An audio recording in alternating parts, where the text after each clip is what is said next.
the revolutionary heat in this Zoom room. So we have participants all over the globe today, but whatever time zone you're in, today's event is sure to be very exciting.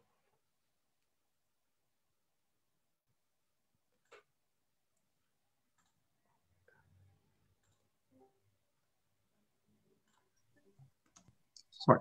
That's right, Lance. We welcome you to the second day of our celebration of the Institute for Nationalist Studies' first anniversary. So for today, our event is entitled Let 100 Flowers Bloom, a forum on the 100 years of the Communist Party of China.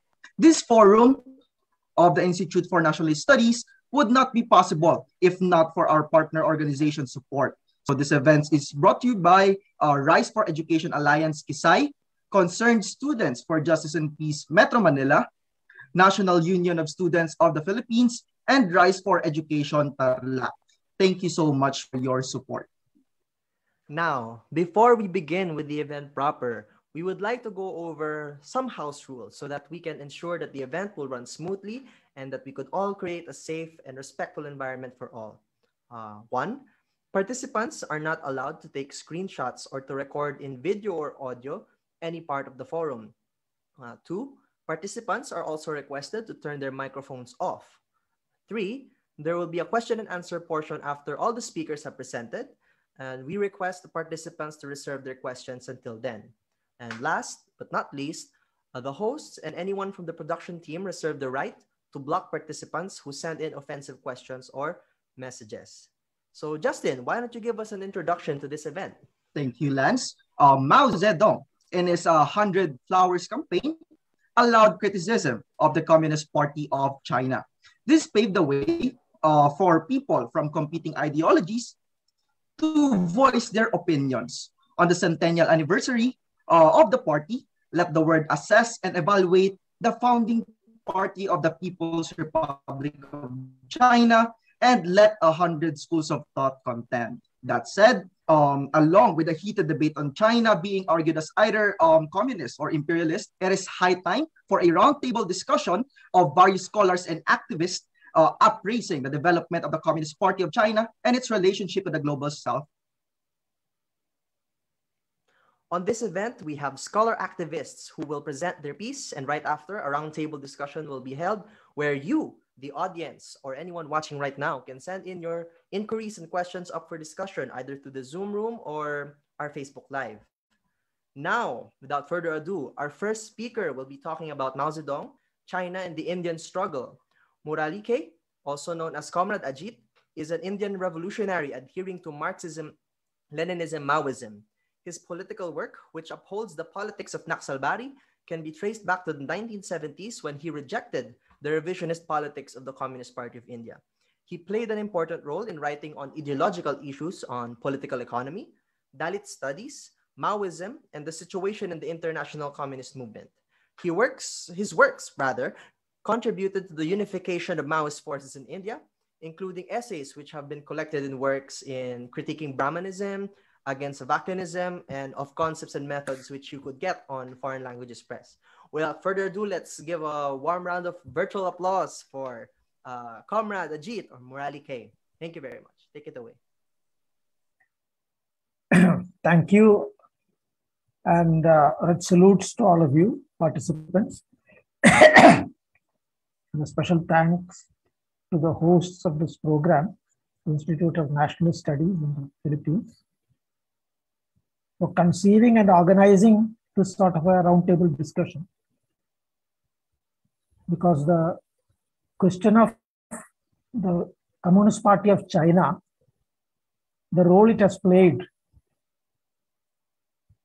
in the international communist movement and the history of the world revolutionary movements, and more particularly in the third world countries, it is quite necessary to retrieve that revolutionary heritage and distinguish it, separate it from the social imperialist propaganda and activities that are being carried out by the present bunch of rulers in China who parade under the name of the Communist Party of China and who have used the opportunity of the centenary of the founding of that party to boost their own revisionist social imperialist propaganda. So that is why this event is especially important and quite timely. Now, to get on with this topic that has been suggested for me, we will first have to get into some background to understand the way things had actually shaped up in India. As you know, India was a colony of Britain for a very long period. And British rule, as well as the imperialist capital that was invested here, led to the emergence and growth of a proletariat, and also to the assimilation of revolutionary ideas from abroad. And in particular, the 1917 October Revolution, led by Comrade Lenin, had a big impact in the whole country. A lot of youth were attracted to these ideas of communism that was now forcefully being put forward by the actual practice of revolution in the Russian Empire, which seized power and destroyed the Tsarist Empire. And this inspired a lot of people to turn towards communism, to the formation of some sort of a party grouping in various parts of India.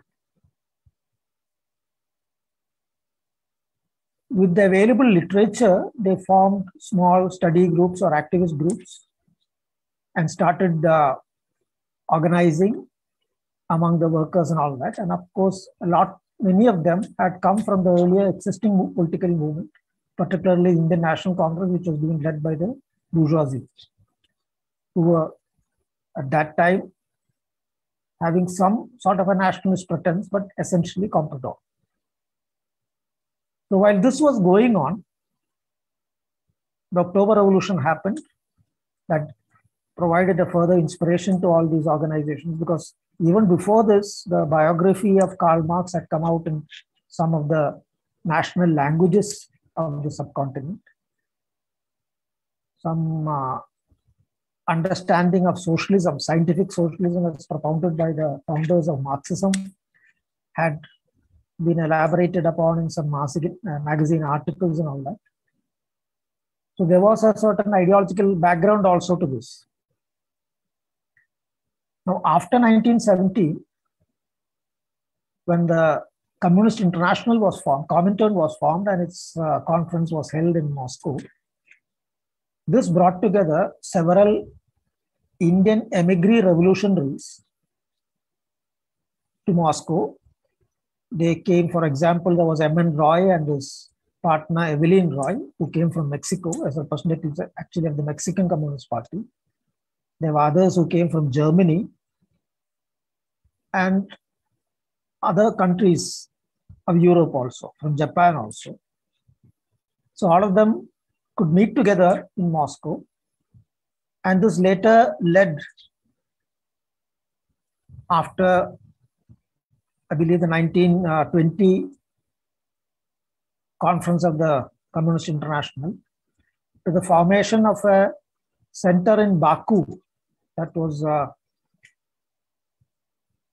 in the Soviet Central Asia, and the formation of a communist organization there. Now, meanwhile, while this was going on, there was another section, a section of Muslim youth who were inspired by anti-British sentiments, and particularly the destruction of the Caliphate, Turkish Caliphate by the British after the First World War. So they had decided to leave India and possibly journey to Turkey to join a struggle against the British. Now, on the way, the Soviet Revolution, the October Revolution, had started spreading over to the Central Asian part of the old Russian Empire. And there, they came into touch with the Soviet revolutionaries, Soviet Communist Party activists, and were won over to communism. And in this, M.N. Roy and Evelyn Roy have played a major role. So, incorporating these comrades also, the Communist Party of India was formed in Tashkent in 1921. So, I'm sorry, in 1920. So that's actually 1 year before the foundation of the Chinese Communist Party.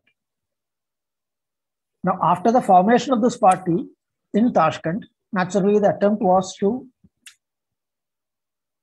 get across the activists to India, to contact the various communist groups that were already existing in India, and to bring them together into a single party. But while traveling back to India, most of these activists were captured by the British. And meanwhile, several of the leading members of the various communist groups that were already existing were also arrested. So the initial effort could not actually take off. Later, in 1925, a conference was held in Kanpur, which is at present in the state of Uttar Pradesh of India, where the party was founded again. So therefore, we have two dates for the foundation of the Communist Party of India. One is the 1920 foundation in Tashkent, which date has been accepted generally by the revolutionary stream of the Communist Party of India. The other one is the foundation in 1925, and that has been declared as a founding date by what later developed as a revisionist tendency, stream in the communist movement, at present represented by the CPI. Now, there was a split in the CPI in the 1960s, and another formation came up known as the Communist Party of India Marxist, which is actually centrist and revisionist, became full-fledged revisionist within a short period of time. But they have upheld the formation of the party in Tashkent as the founding date, which has been generally accepted, which is the date that is generally accepted by the Maoist stream of the communist movement also. So this was the, sort of the background of the formation of the Communist Party.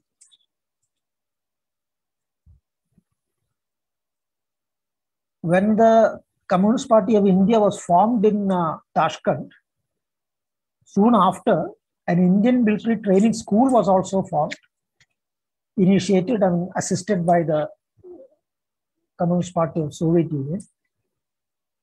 And that school functioned for nearly a year. Obviously, the idea was to train cadres who would be able to play a leading role in the actual armed revolution struggle in India. So while the Comintern, led by Lenin and later by Stalin, and the initial revolutionaries who formed this party in Tashkent had a clear understanding that the task is to get back to India and organize the party, organize the masses, and initiate the armed struggle to seize power. The actual course of events that happened was not like that. Of course, there were several arrests and repressions by the British. The functioning of the party was disrupted again and again.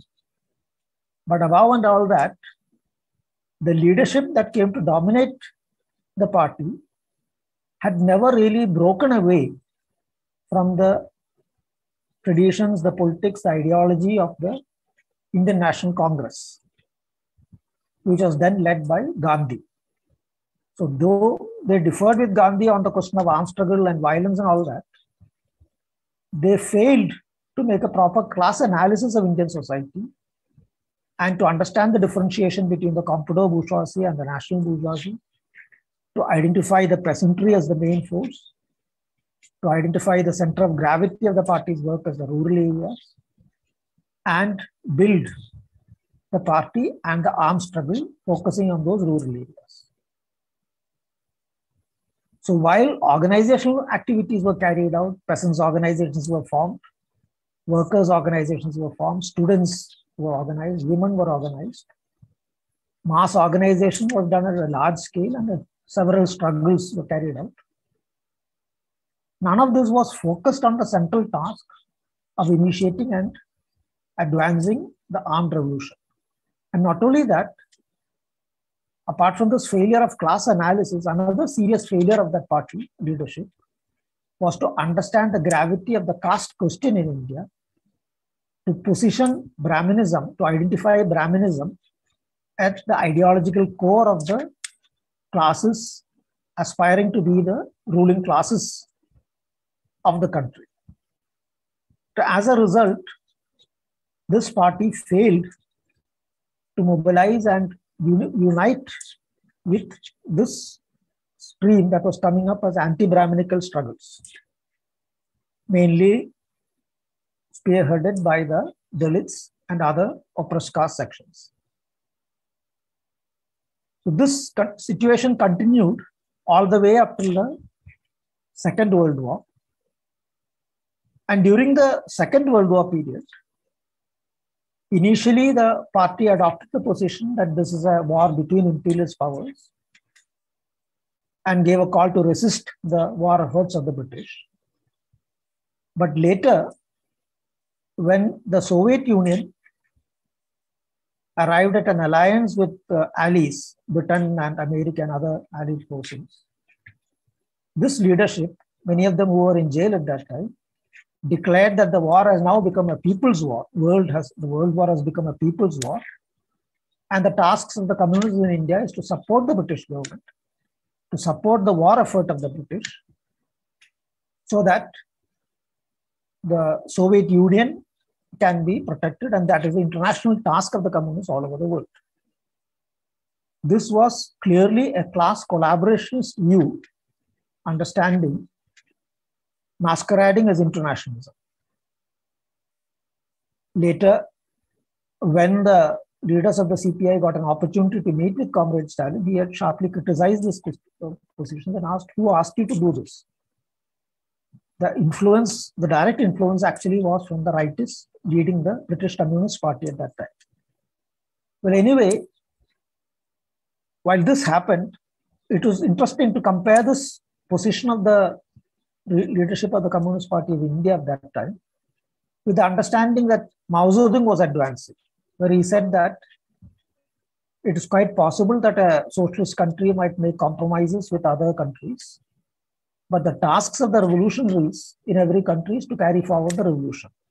There is no question of your abandoning your revolution in the name that a socialist country has made such an alliance. That is not what the CPI did. They immediately used that opportunity, actually, one would say, to curry favor with British imperialism. Now, when the war ended, there was an extremely favorable revolutionary situation all over the subcontinent. At that time, partition had not taken place, and so it would be appropriate to call it the South Asian subcontinent. There was a revolutionary atmosphere all over the country. There were revolts in several British military camps, armed forces, air force camps and all that. There was a mutiny in the Royal Navy where practically all the ships of the British Indian naval fleet that was docked in Mumbai had revolted. And this was greeted and joined, supported by thousands of workers who immediately struck work and came out on the streets of Mumbai. The youth had come out in thousands. So altogether, there was a very extremely favorable situation for taking forward the armed struggle. But that again was not what the Russian leadership did. Instead, in 1948, when the second Congress of the party was convened, the leadership that came up in the name of opposing the rightism of the earlier leadership proposed and enforced a line which called for urban-centered armed insurrections. And not only that, this leadership that was led by B.T. Ranadive went on to attack the CPC and the path of revolution that it had developed quite successfully as not suitable for India. And not only that, actually attacked, criticized Mao Zedong as exhibiting nationalist tendencies. So once again, an extremely favorable opportunity for revolutionary upsurge was aborted. Now, in between, the first official interaction of the China Communist Party and the Communist Party of India took place sometime in the 1930s. Interestingly, that was a letter written by the leadership of the China Communist Party to the CPI leadership, calling on them to end the factionalism that was strongly prevailing in the Indian party, to get rid of that factionalism, to unite and to focus on the revolutionary tasks. So one can understand this was in the 30s where the China Communist Party was already well engaged in developing the armed struggle. And here you had a group of leadership who were just simply wasting away revolutionary opportunities and the revolutionary energy of the thousands and crores of masses who had mobilized under the leadership.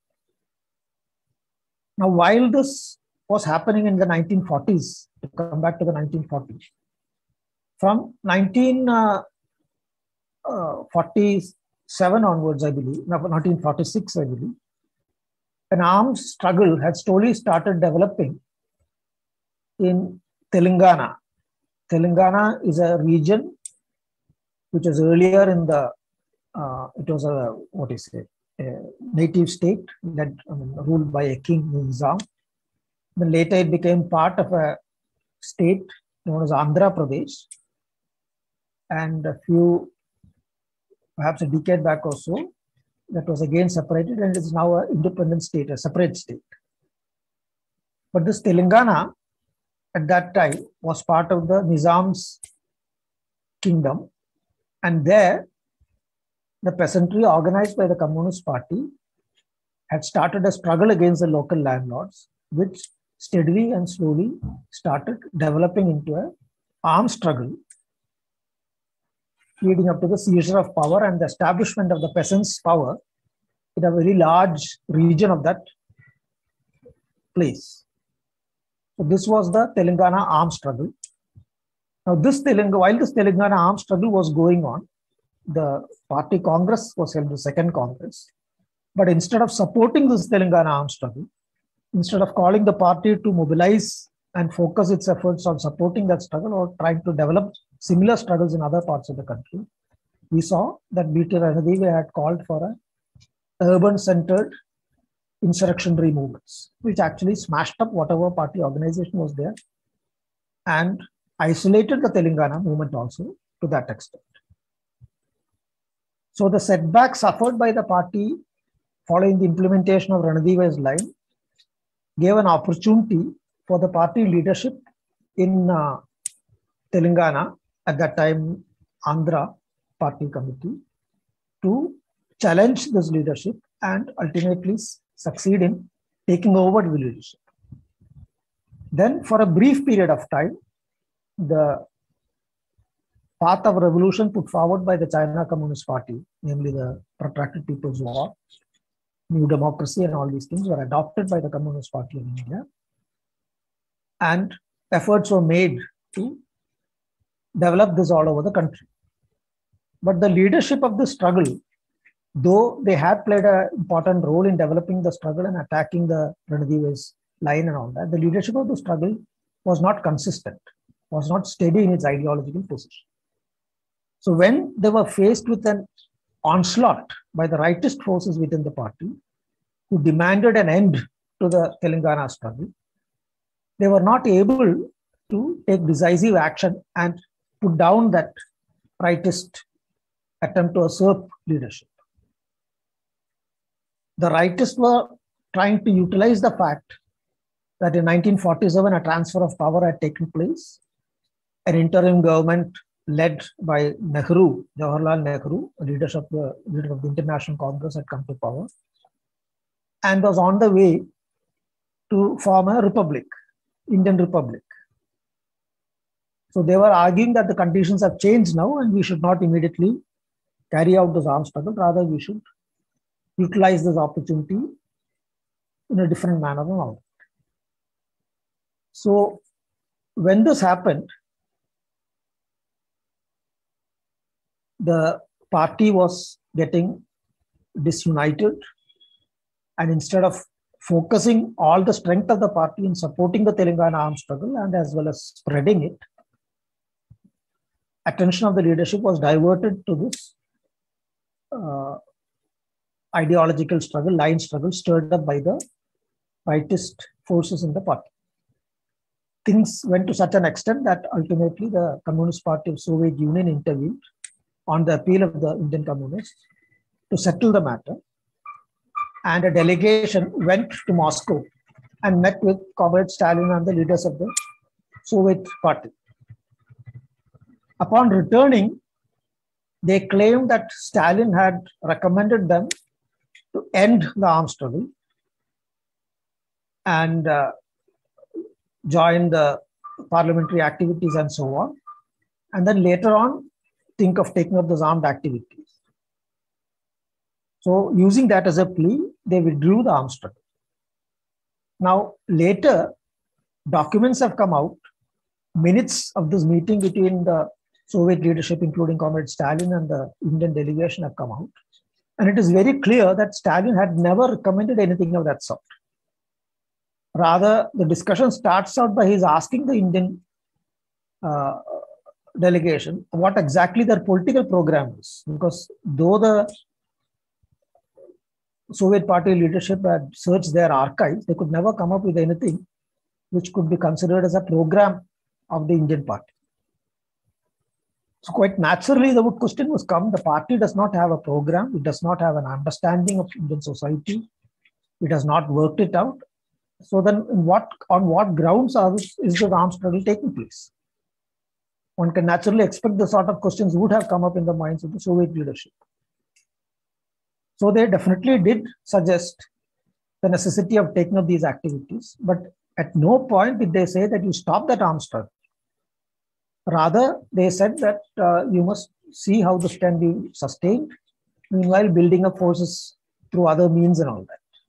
But this was used as an excuse by the Indian party leadership to withdraw that armed struggle. So that was the end of the armed struggle in Telangana, which lasted for about 5 years and which succeeded in liberating a large area, which succeeded in standing up to the Indian army and inspired thousands of revolutionaries all over the country, apart from international level also. Then later, from 51 onwards, there is a long period of revisionism dominating in the Indian movement. In between, there was a split in the mid-1960s, which on the one hand, you had a section which later formed the CPIM, claiming to be actual revolutionaries and fighting against the revisionism of the other side. But in actual fact, at the basic level, they were identical in their views. Neither of them identified the fact that India is semi-colonial, semi-feudal, that the task is to carry out a new democratic revolution, and that protracted people's war is the path. Now, during this period, the international communist movement was being stirred up by the polemical debate between the Khrushchevite revisionist leadership of the CPSU and the revolutionary Marxist-Leninist leadership represented by Mao Zedong and the China Communist Party, Albanian Party, and other forces who stood against this revisionism. So this had become a polarizing development in the international communist movement. It had led to the formation of two camps, one the revisionist camp and the other revolutionary camp.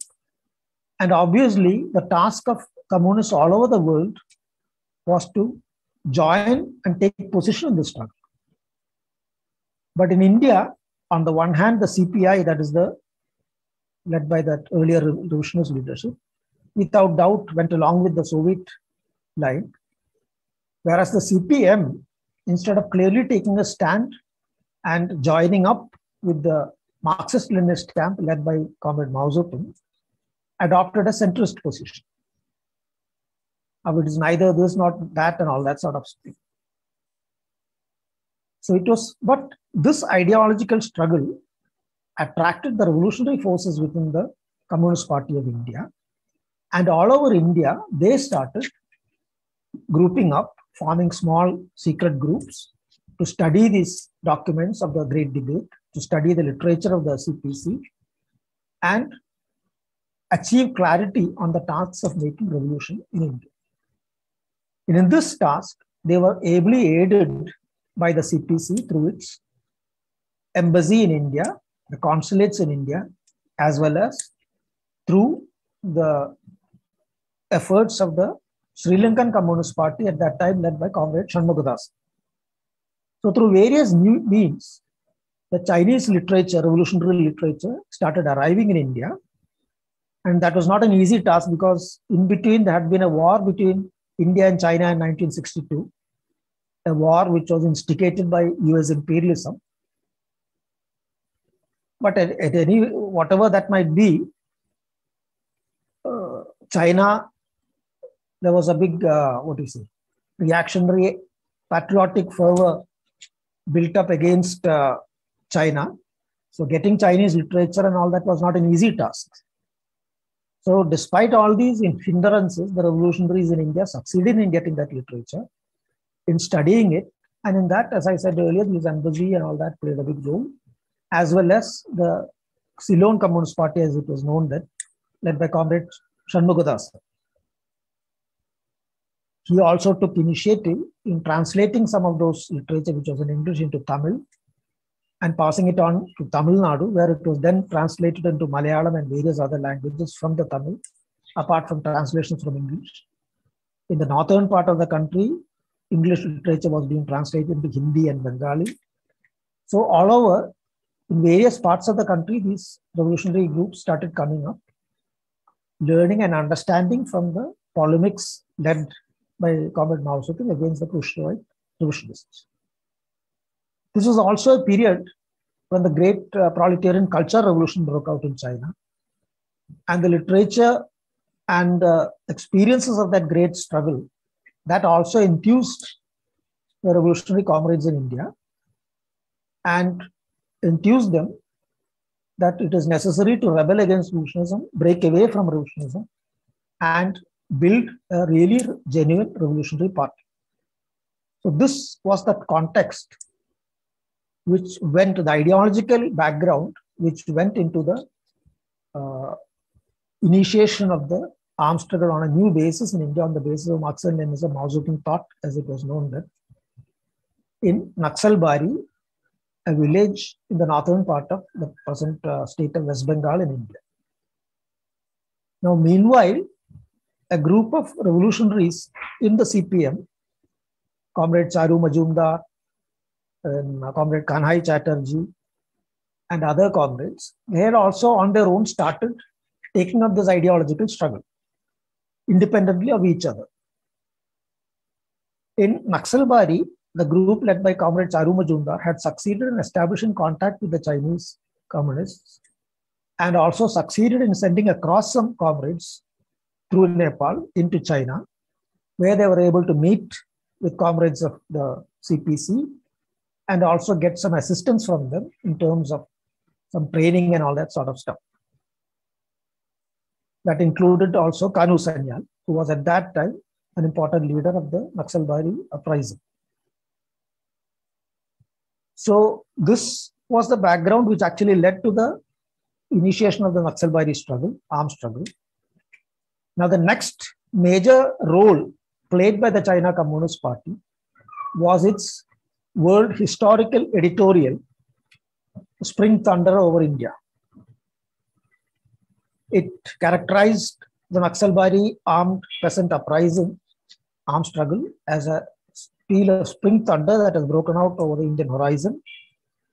And that actually was a fact, because the Naxalbari armed struggle revolt enthused the revolutionaries all over India, who were already in the process of struggling against the revolutionism of the CPI and the centrism represented by the CPM leadership, who were also fully engaged in parliamentary activities.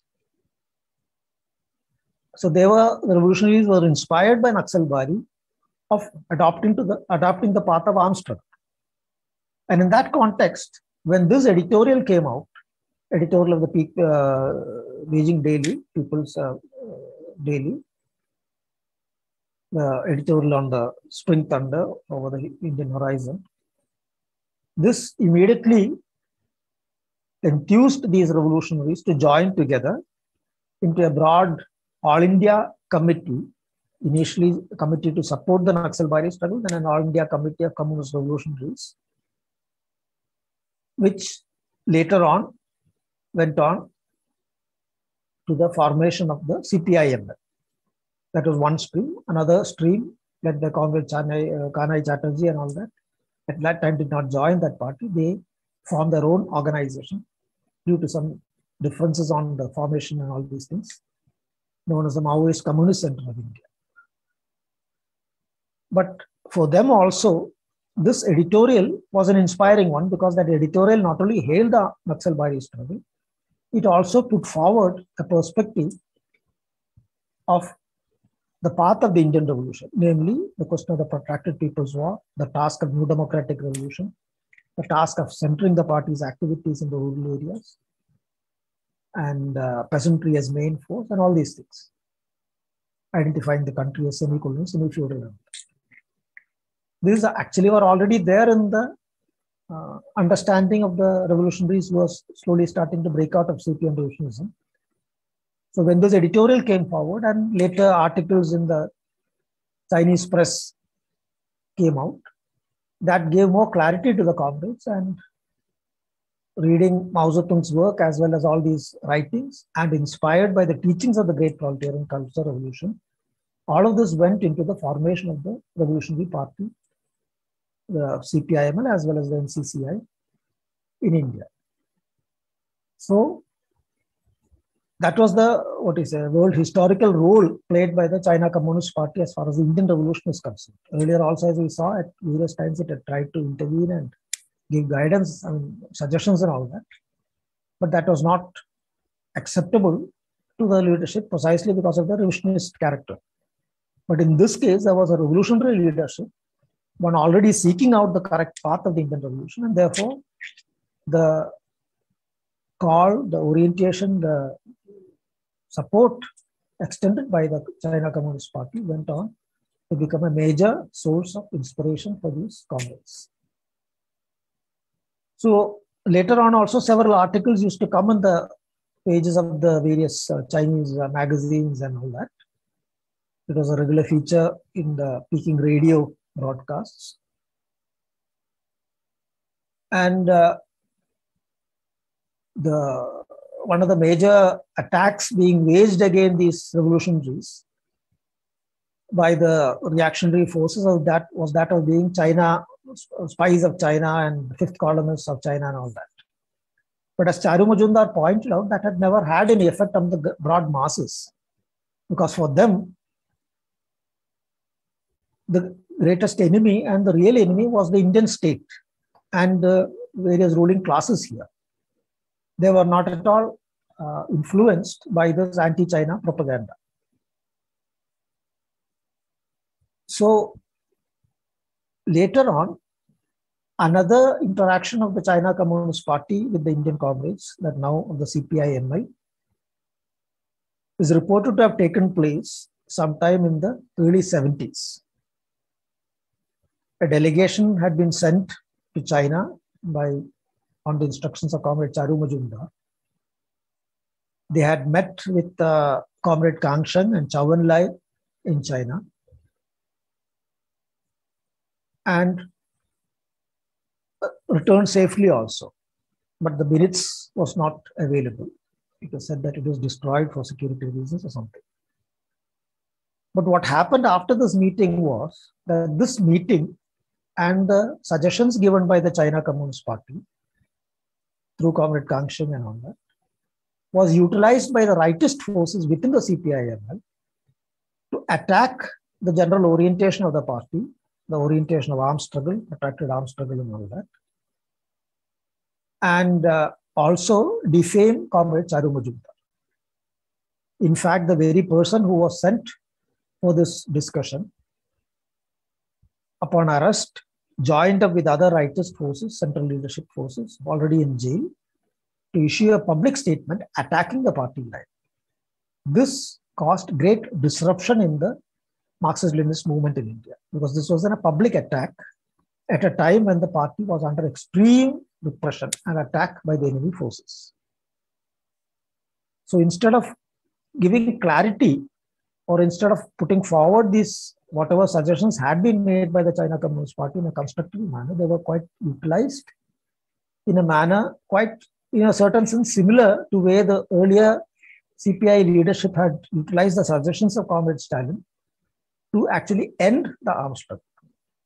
In this case also, that was their attempt, but that didn't succeed, because this armed struggle, as Comrade Charu Majumdar had very clearly pointed out quite earlier, was something that would never die. The ideological grounding it had in Marxism-Leninism, Maoism, as well as the lessons of the GPCR, and the revolutionary dedication of the comrades, who were clear that they would never again allow revolutionarism to dominate or destroy the revolutionary movement, and the firm grounding of this movement among the basic masses of the country, this ensured that the armed struggle would continue in one form or another, though severely weakened by the severe repression. In 1972, Comrade Charu Majumdar was arrested and assassinated by the Indian state. And all the leaders of the central committee, initial central committee, who stood firm on the path of revolution were eliminated by the enemy. Those who remained alive were only those who had surrendered. Yes, despite this, the rank and file or the lower committees in various states, state leaderships, or even comrades below that, stood firm on the line of the party and continued their activities. And that was what ultimately led to the revival of the movement, armed struggle in various parts of the country. And I will not go into that history, the formation of the various parties ultimately leading up to the joining of the revolutionary streams together into the CPI Maoist in 2004.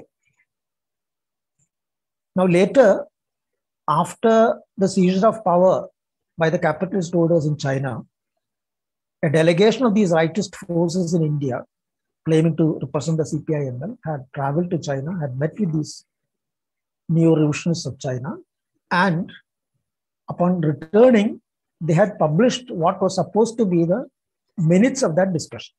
One does not know whether that is the complete minutes, whether that minutes have been doctored or anything of that sort.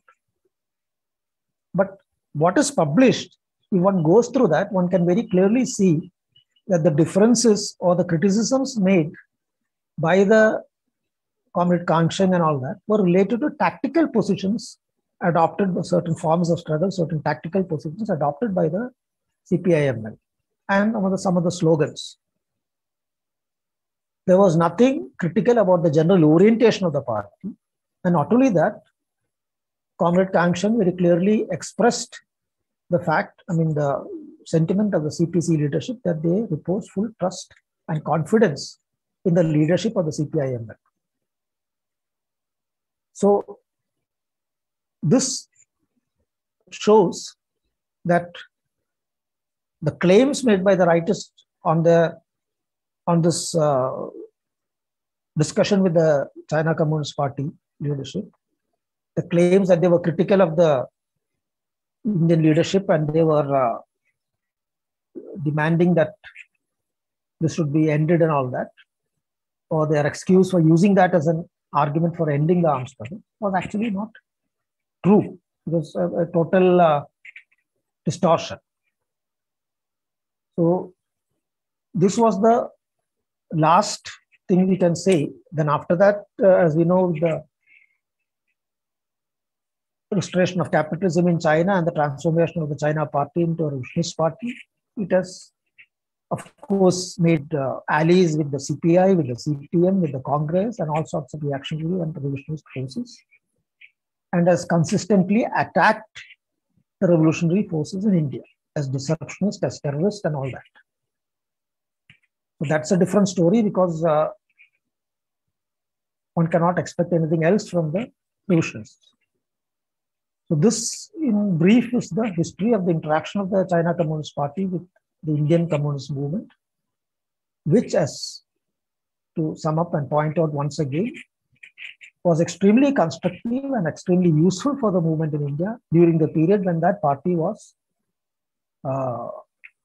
revolutionary, was following Marxism-Leninism, and has been extremely negative after that. So thank you for giving me this opportunity. I hope I have been able to cover all the most important points in this brief talk. I'll be gladly able to answer any questions that any of you have. So thank you and good service. Thank you very much, Comrade Ajit. For my comments, let me just point out some that, for example, Comrade Ajit has pointed out on the importance of distinguishing the social imperialist propaganda versus the revisionist one. Or they're both revisionist.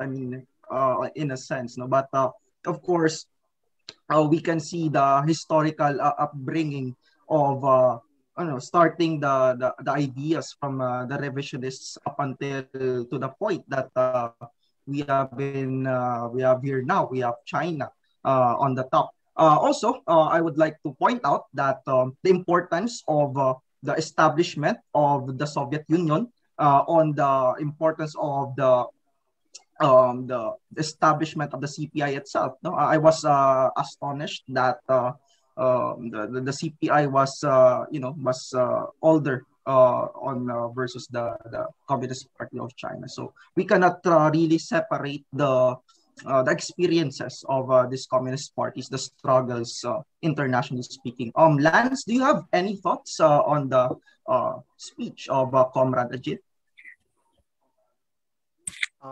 Personally, I think that everyone here who's watching this right now should have some semblance of gratefulness, because it's rare that we have someone close to the Indian struggle to actually narrate to us a brief chronology of the history of the Indian struggle for socialism and national liberation. Personally, I think it's very interesting a point that we see how the revolution really is, as Mao Zedong says. It's not a dinner party. It's not like writing a series of essays. It really has a lot of twists and turns, especially with India that had so many parties and factions, and you could really see that in that subcontinent, the class struggle was really rife. Even in the example of India itself, you could see that not everyone that claims to be a communist or a socialist can actually adhere to its politics. So with that, I think I'm really excited for the roundtable discussion later. What Comrade Ajit would reply to the questions, because there's a lot of historical, I guess, in his experience as an activist, personal anecdotes on seeing all of these things unfold. How do they affect, or how would these become lessons for us now? Even if it's been 100 years almost, given that the first party, the CPI, was founded in 1920, a year before the CPC. So that's very interesting. So thank you for that, Comrade Ajit. Thank you very much. Again, if you have questions for Comrade Ajit, feel free to comment them on the live stream. We will be pulling in some comments, manifestations, and inquiries directed to today's speakers in preparation for the latter's roundtable. So let's proceed. All right. Before we proceed, we would like to thank our partner organizations first for making this event possible. So special thanks to Campus Alliance for dedicated and unified action, UP Baguio, UPLB University Freshman Council, College of Engineering and Agro-Industrial Technology Student Council, Anak Bayan Nueva Ecija, College of Human Ecology Student Council, College of Agriculture and Food Science Student Council, College of Human Ecology Freshman Council, Panday Sining Romblon, College Editors Guild of the Philippines, UPLB College of Development, Communication and Freshman Council, Likas Bayan Organization, College of Agriculture and Food Science Freshman Council, and finally, UPLB College of Economics and Management Student Council. All right, Comrade Ajit, I think you gave a really long exposition on the chronology, so you could rest now for a bit. Thank We you. will proceed to our next speaker. Thank you very Sure. much. Thank you. For our next speaker, we might know them from their video essays on YouTube or from their tweets. The Black Intern 1. Marte White is a Black trans feminine Marxist-Leninist Maoist activist, writer, and YouTuber, a former member of the now defunct Maoist organization, the Revolutionary Anti-Imperialist Movement, and the Concrete Rose organization. They currently do political work in the Atlanta-based Black liberation organization known as Community Movement Builders, which is an organization dedicated to struggling against gentrification, police brutality, white supremacy, and the oppression of Black people in general.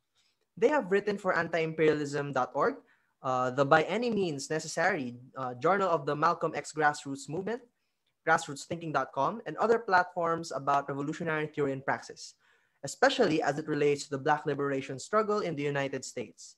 They also run a YouTube channel called The Black Internationalist. for which they create videos about Marxism, Leninism, Maoism, and Black liberation. So without further ado, let's welcome Comrade Marte White. We have us here, the Black Internationalist. So a round of virtual applause. Take it away. Hi, everyone. So that was a very hard act to follow. That was a really good speech from Comrade G. So I'm basically just here to talk about the relationship between China and Africa. This is something that, like everything, has sort of changed over time. So I'm going to start with kind of what it was during the socialist period and move from there. The relationship between China and Africa was not always what it is today. Before China went down the capitalist road, it was thoroughly invested in aiding the world revolution, which included aiding the revolutionary struggles of African people against colonialism and imperialism. One example that I like to use is China provided aid to Tanzania under the president Mwalimu Julius Nyerere. And then this was during the period where Tanzania was undergoing development in accordance with Nyerere's philosophy of Ujamaa, which was kind of like I used the word socialistic to describe it. He wasn't like a Marxist-Leninist, but he was trying to like not do like a regular like capitalist type of development. China, in accordance with the policy, the revolutionary policy of supporting nationalist projects in the global South and Africa specifically, financed and built a textile mill and a railroad within Tanzania without charging any interest. During the event that's known popularly as the Sino-Soviet split, which was in actuality revolutionary China split with the social imperialist USSR, Tanzania actually sided with China. So even though it wasn't like a Marxist-Leninist country, it still took a side. It sided with China because the USSR had all sorts of policies like using loans with interest to enrich itself at the expense of countries in the global South. And this included African countries. And this is actually very similar to what China does today. This is one of the reasons why China and the USSR had a split. It was a lot of it had to do with the USSR's social imperialism. So after the restoration of capitalism in China by capitalist rulers such as Deng Xiaoping, China, much like the USSR, began to develop into a social imperialist power. Because of this development, China's relationship with African countries began to take the character of predatory social imperialism rather than proletarian internationalist cooperation. So China's relationship with African countries is now characterized by a large degree of capital export, raw materials extraction, and natural resource mining, as well as loans to African countries that put the African countries in a lot of debt to the country. And this has often resulted in resistance by African people against Chinese economic activities in the area. A study conducted for an economics journal by researchers, and I'm going to butcher these names, but I'm going to say them anyways. Francesco, I think it's Icaela, Bruno Martorano, Laura Metzger, and Marco Sanfilippo found that there has been much backlash across the continent against Chinese business activities and lending practices there. Their study concluded that areas of Africa that contain economic projects financed by the Chinese government are actually more likely to experience protests than areas in which such economic ventures have not occurred. The introduction to the study describes a multiplicity of examples of Chinese economic activities in Africa that have led to these antagonisms between Chinese capital on the continent and the African masses.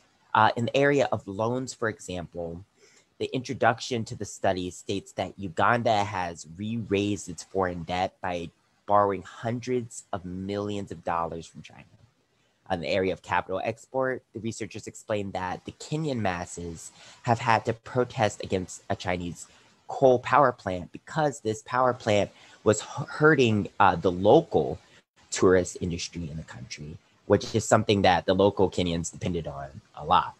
And in the area of environmental degradation, the researchers explained that Chinese fish factories have been polluting the waters of Gambia, which has done damage both to the local wildlife in Gambia and to the Gambian fishermen, because both the wildlife and the fishermen, of course, rely on the health of the water supply.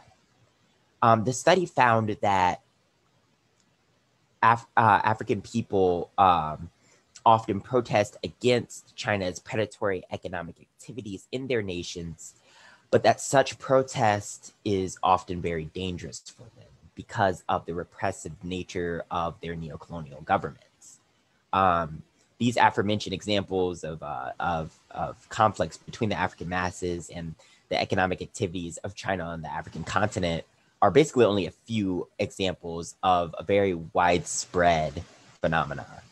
But these examples alone hint at the imperialist nature of China's activities in Africa and the necessity of resistance against these activities by the African masses.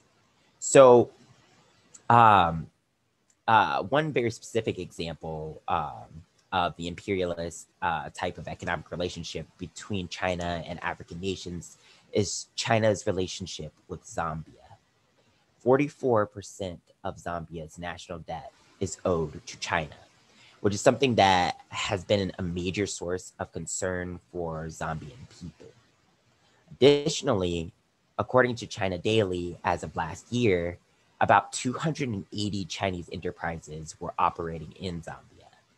Ultimately, like, these kinds of economic relationships between China and many African nations have led to a multiplicity of armed conflicts between African people and the Chinese bourgeoisie in Africa, including an attack on a Chinese-owned textile mill carried out by a group of Zambian people that resulted from growing fears about Chinese activities in the country. There are, of course, even more examples of unarmed conflicts resulting from Chinese activities in Zambia. According to an article in the Financial Times, Zambian workers have had to resist exploitation by Chinese companies, as well as dangerous work conditions that have led to terrible tragedies for the Zambian working class.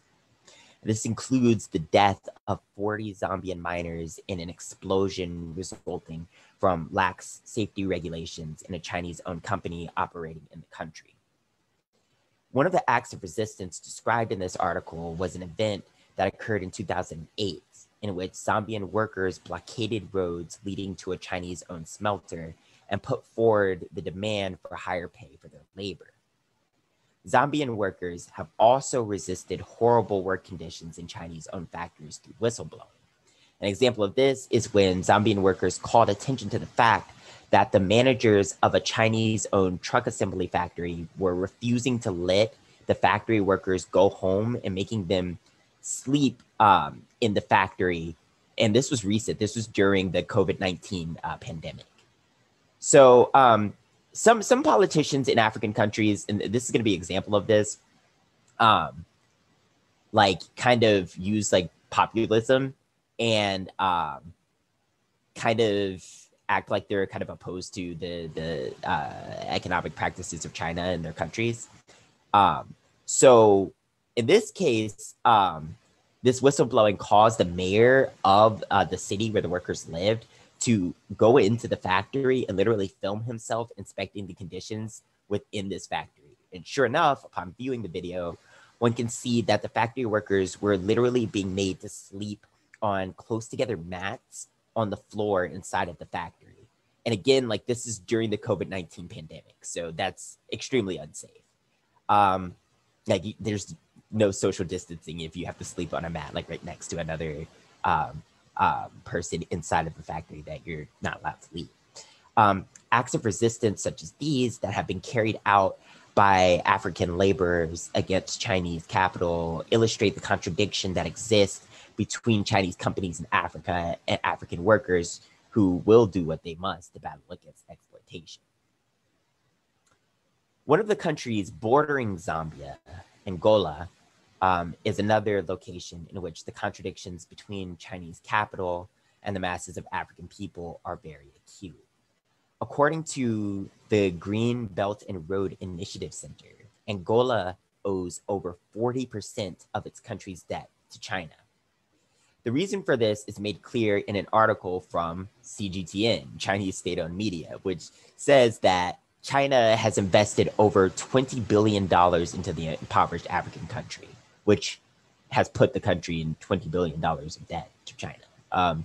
This CGTN article openly discusses the presence of many Chinese businessmen operating in the country and explains that China is building factories and developing other business ventures in the country.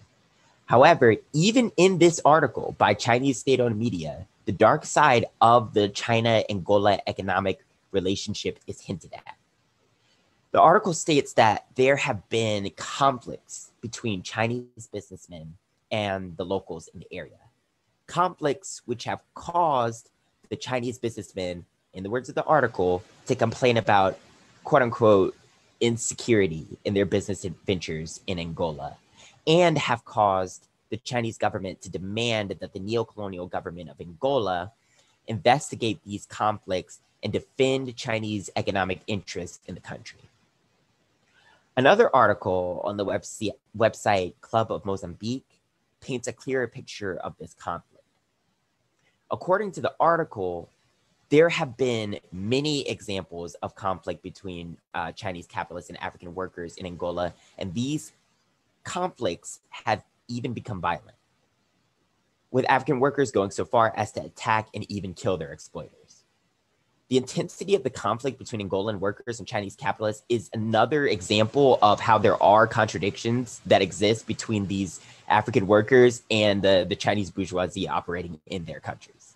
Right? It's proof that class struggle is going on in Angola, and that one of the enemies of the Angolan working class is, in fact, the Chinese capitalists exploiting them and their entire nation. China's imperialist role in Africa can also be observed in Ethiopia.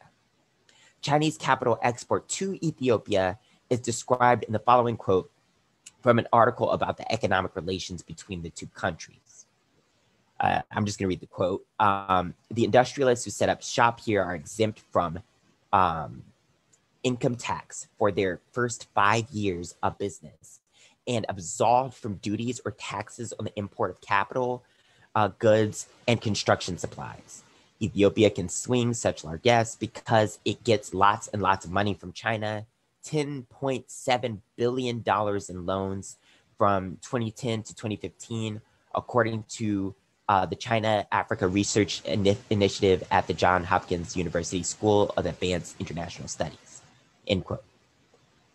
In Ethiopia, not only is China basically supporting the neo-colonial government that is currently killing and raping people of the Oromo and Tigrayan ethnicities as we speak, but they are also economically exploiting Ethiopian workers. And Chinese enterprises are enriching themselves off of the labor of Africans, which, I mean, we know as Marxists, like that's just how capital works. Some African people within the currently war-torn Ethiopia have actually turned their arms against Chinese economic ventures. Earlier this year, guerrillas with the Oromia Liberation Army fighting in Ethiopia detained 3 Chinese nationals involved with mining operations where Oromo people live. They said that these operations were exploitative and caused environmental degradation. This is one example of an active struggle between African guerrillas and Chinese finance capital.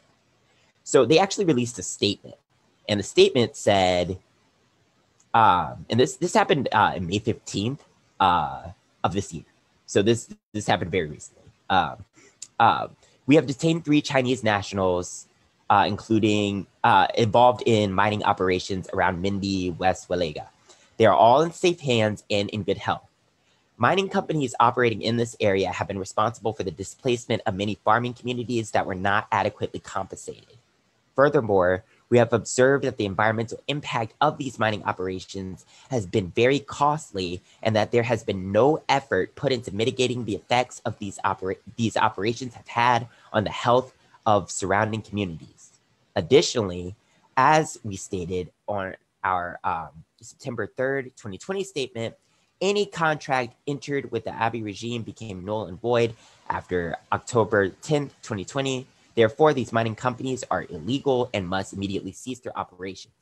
While we are not anti-development, we are vehemently anti-exploitation. Therefore, have taken action against this unfair exploitation of natural resources that is being enabled by Ethiopia's ruling tyrannical clique. In this statement, the Oromo Liberation Army drew a firm line between development and exploitation. It is a fact that many imperialist powers, including China, justify their predatory activities in Africa and other places in the global south by claiming to be helping with the development of poor countries. However, the reality of the activities of the imperialist countries in African countries is in fact the opposite of development. The activities of China, the United States, and all imperialist powers in Africa are actually causing the destruction of Africa. These activities amount to the robbery of Africa and her people of land and natural resources. These activities violate the sovereignty of African nations, and African people have the right to resist such activities by any and all means necessary. There are also transfers of resources or the proceeds from resources from African countries to China that are illegal. One example of this is the rapid growth of illegal gold mining operations in Ghana. These operations are known in that country as Galamsey. According to an assessment on Galamsey and China-Ghana relations released by the University of Ghana, the participation of Chinese nationals in Galamsey operations in Ghana have drastically increased in the last 10 years. Oftentimes, these Chinese nationals bring advanced technologies and machinery that indigenous Ghanaian artisanal miners cannot compete with, and invest large sums of money into growing their illegal mining operations in the country. The assessment goes into detail about how this impacts the environment of Ghana in adverse ways. Chinese Galamsey operations poison Ghana's water supplies, which in turn leads to health complications in Ghana's populace and hinders production in Ghana's very important cocoa industry. According to an article on the subject on AfricanArguments.org, the profits from the Galamsey operations, because of their illegal nature, avoid taxation, and the gold resources themselves are often smuggled to foreign countries, which include, you guessed it, China. The article states that in 2016 alone, an estimated $2.3 billion left Ghana because of Galamsey. Galamsey is an example of how the restoration of capitalism in China and the economic ventures that are carried out by Chinese nationals in African countries have both drained valuable resources from such countries and caused dangerous environmental degradation that cannot be ignored. Galamsey in Ghana, or the mining operations in Oromia are not the only examples of Chinese economic activities causing environmental degradation in Africa.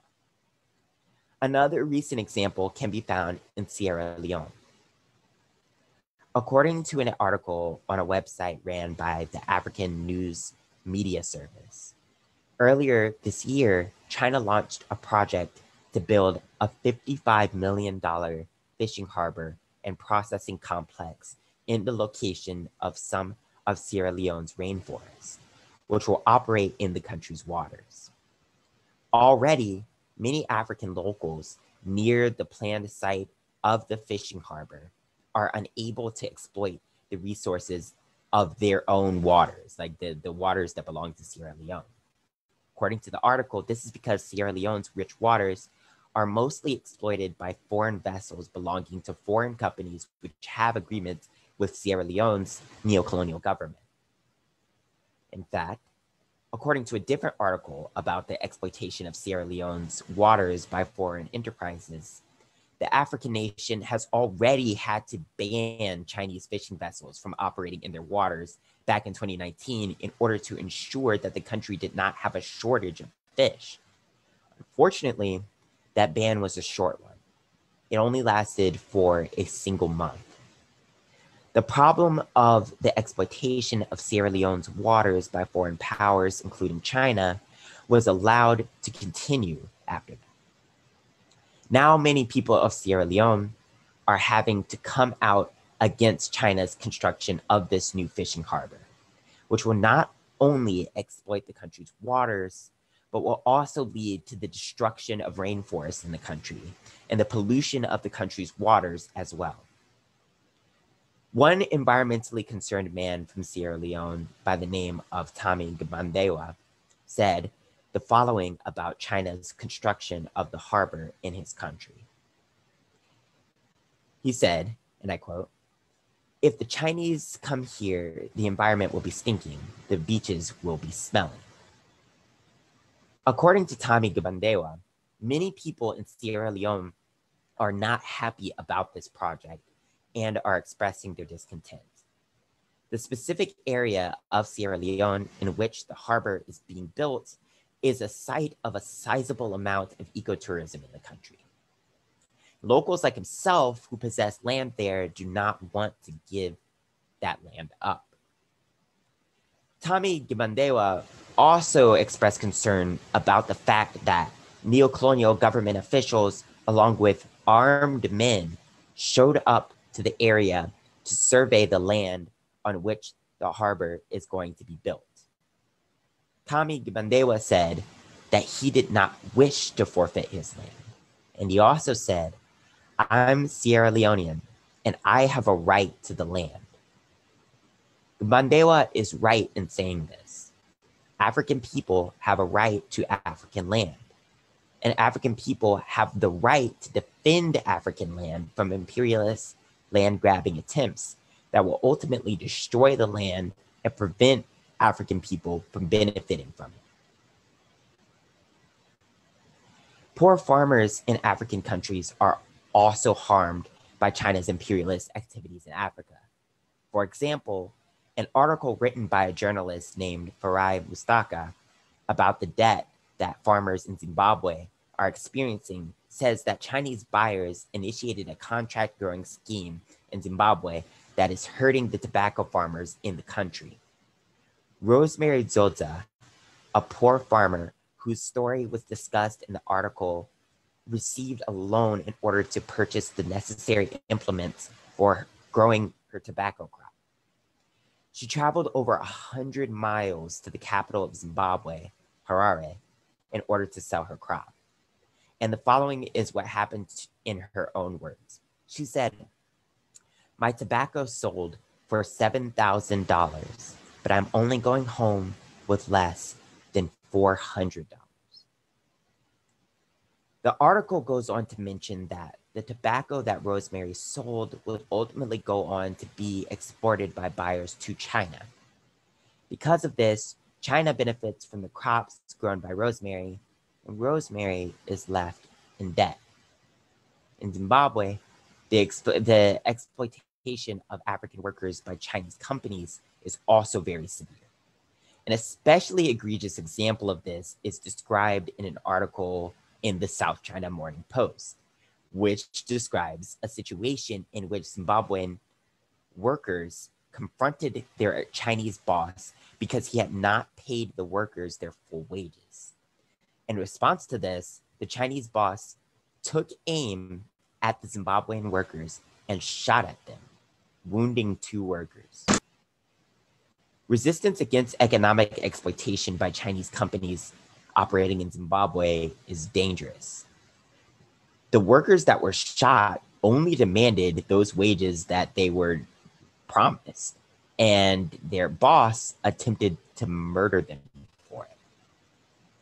This caused an outcry in Zimbabwe and is an example of the class war waged by Chinese imperialist bourgeoisie against African workers in Zimbabwe, the class war from above, basically. The unfortunate reality of the situation in Zimbabwe is that it is a nation that was born from what I would describe as a people's war against the settler colonial regime. Even though the land in Zimbabwe was redistributed from the white settler minority to the black masses, because of the revisionist leadership of Zimbabwe, who basically sold out to foreign imperialist powers, Black farmers and workers in the country now suffer due to the neo-colonial relationship between that country and imperialist powers, including China. This is a good example of why in the future, African countries that have revolutions must completely reject the exploitation of their country's resources and their country's masses by foreign imperialists and social imperialists like China. Otherwise, they risk entering into neo-colonial relationships with foreign powers that seek to dominate and exploit. Africa is quickly becoming the site of militarization that is the result of increasing inter-imperialist rivalries between the Western imperialists and the Eastern ones. Djibouti is a country in the Horn of Africa that is a perfect example of that fact. According to an article on CFR.org, Djibouti is now home to both a United States military base and China's first overseas military base. Both of these rival imperialist countries now have bases and soldiers stationed in this African country, which, in my opinion, turns it into a potential battleground should a large-scale military conflict between the United States and China ever occur. This is a very likely scenario. One of the characteristics of imperialism is the constant struggle by opposing imperialist powers to redivide the world in their interests. There have already been 2 imperialist world wars and an inter-imperialist Cold War. Another imperialist world war is not out of the question, and in fact is becoming more likely as the United States and China become increasingly antagonistic toward each other. Because of the existence of military bases belonging to both the United States and China in the country, Djibouti is particularly at risk of being caught in crossfire between the 2 superpowers.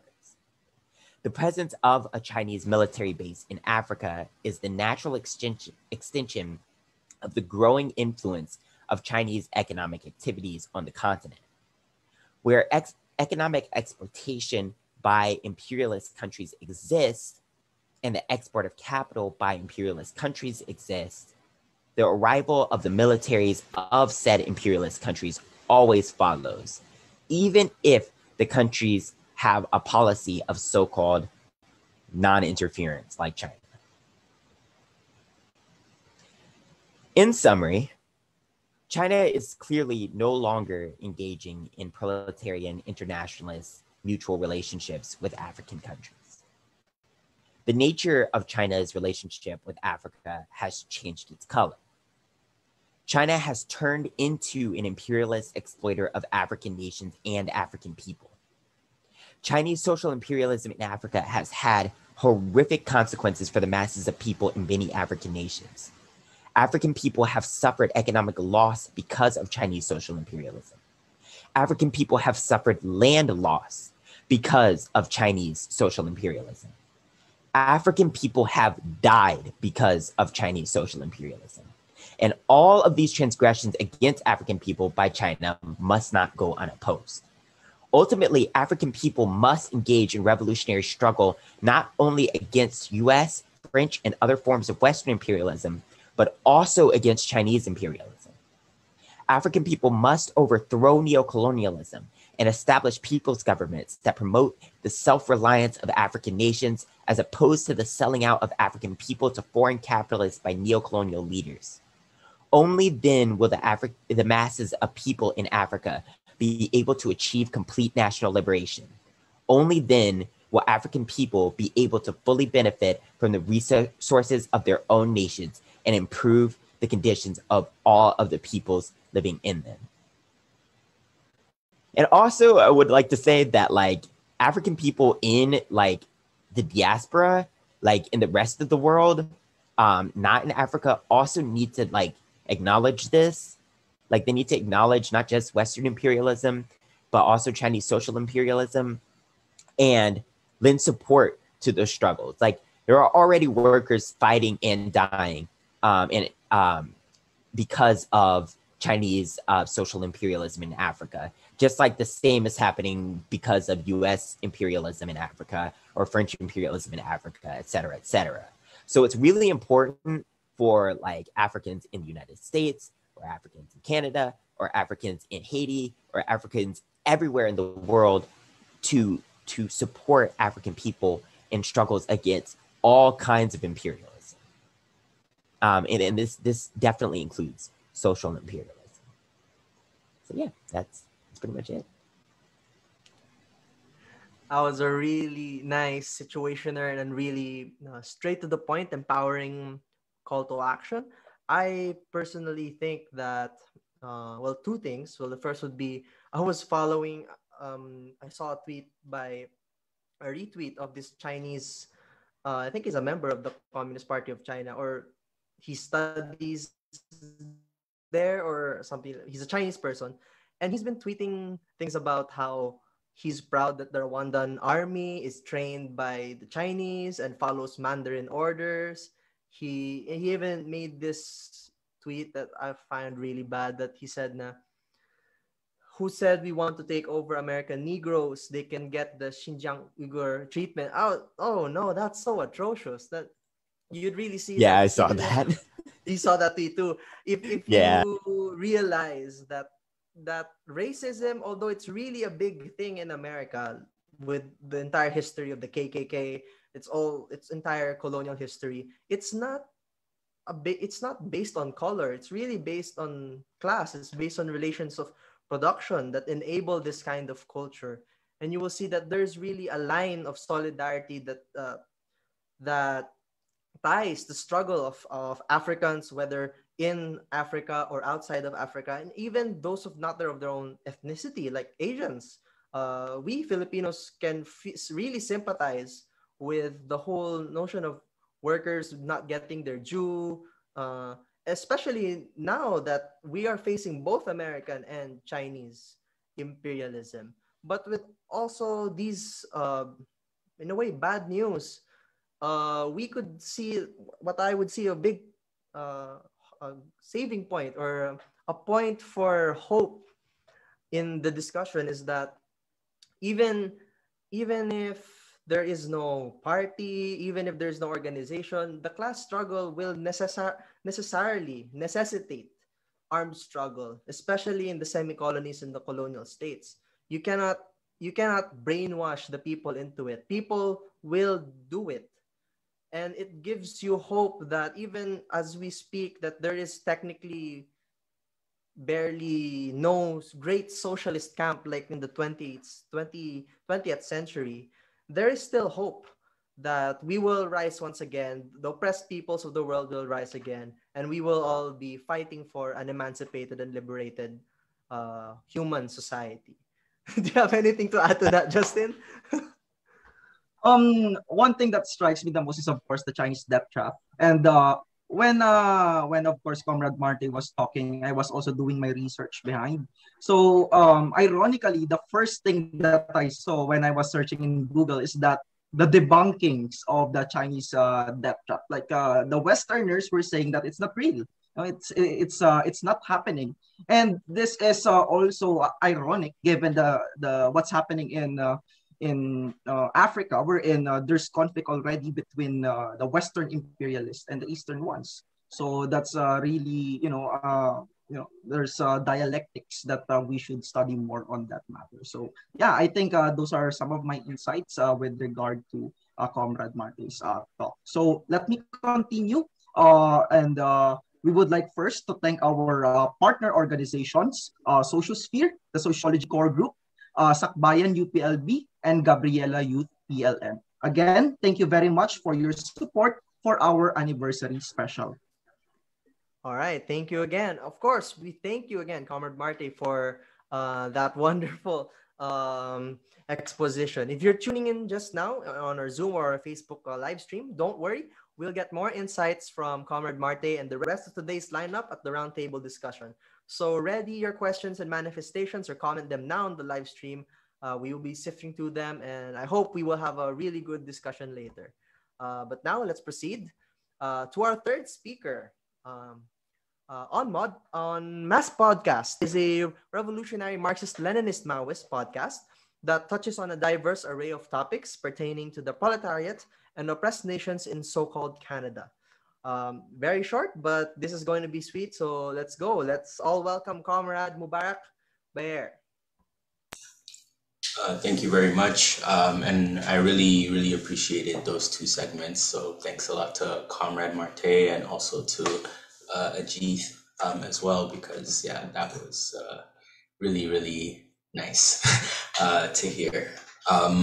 So my topic is very similar to Marte's, but there's obviously going to be different elements to it. And generally speaking, I'm going to be talking about the relationship of China's Communist Party with the liberation struggles of African people. So there will be a few themes that will be repeated to a certain degree, but overall, there's still going to be other things that I'm going to touch on a little bit more or less, depending. Definitely a lot less of the in terms of like recent developments, i.e. like China's current imperialism within Africa. It's going to be more so about the history, more or less, but I'm still going to make some comments, of course. So basically, in discussing the relationship between the CPC and Africa's liberation struggles, it's important to obviously have a sense of what the internal contradictions of Africa were at the time and that of China's as well, and to basically fully understand how they related to one another. And it's really only through this that we can begin to also grasp the relationship and contradictions between China and Africa. And in addition, some of the global shifts of the capitalist imperialist system will also be expounded upon as factors influencing the developments and contradictions pertaining to Africa and China. So as most of us already know, the impact in which, you know, the October Revolution and China's revolutions had on the world were quite unprecedented. In China's case in particular, though, it was pretty profound, since it was really the first truly communist revolution to really successfully occur within a country that wasn't imperialist. Obviously, as we know, Russia, or the USSR before the October Revolution, was an imperialist country. China was like centuries and centuries ago, but by that time there was no calling China an imperialist country by any means, with the British and Japanese imperialism affecting them, of course. So essentially, without question, you know, this reality had a major impact on Africa, a continent that, as we all know, was already ravaged by the practices of the Atlantic slave trade and the divvying up of countries by imperialist powers leading up to the 20th century. Prior to the 1950s, well, even before the 1950s, prior to the 1900s even, there were already, you know, African struggles against imperialism in big and small ways. And some of the small ways obviously includes slave rebellions, that being like on the ships and things like that. But even within African countries in the bigger ways, you did have a lot of slave rebellions, and people escaping and people fighting back against American, British, Portuguese, and all of the those terrible places that we know of. And basically, to move a little bit forward, to fast forward a little bit, prior to the 1950s, there were, you know, in terms of communism's influence in Africa, there were three communist parties established, one in Egypt, Sudan, and South Africa.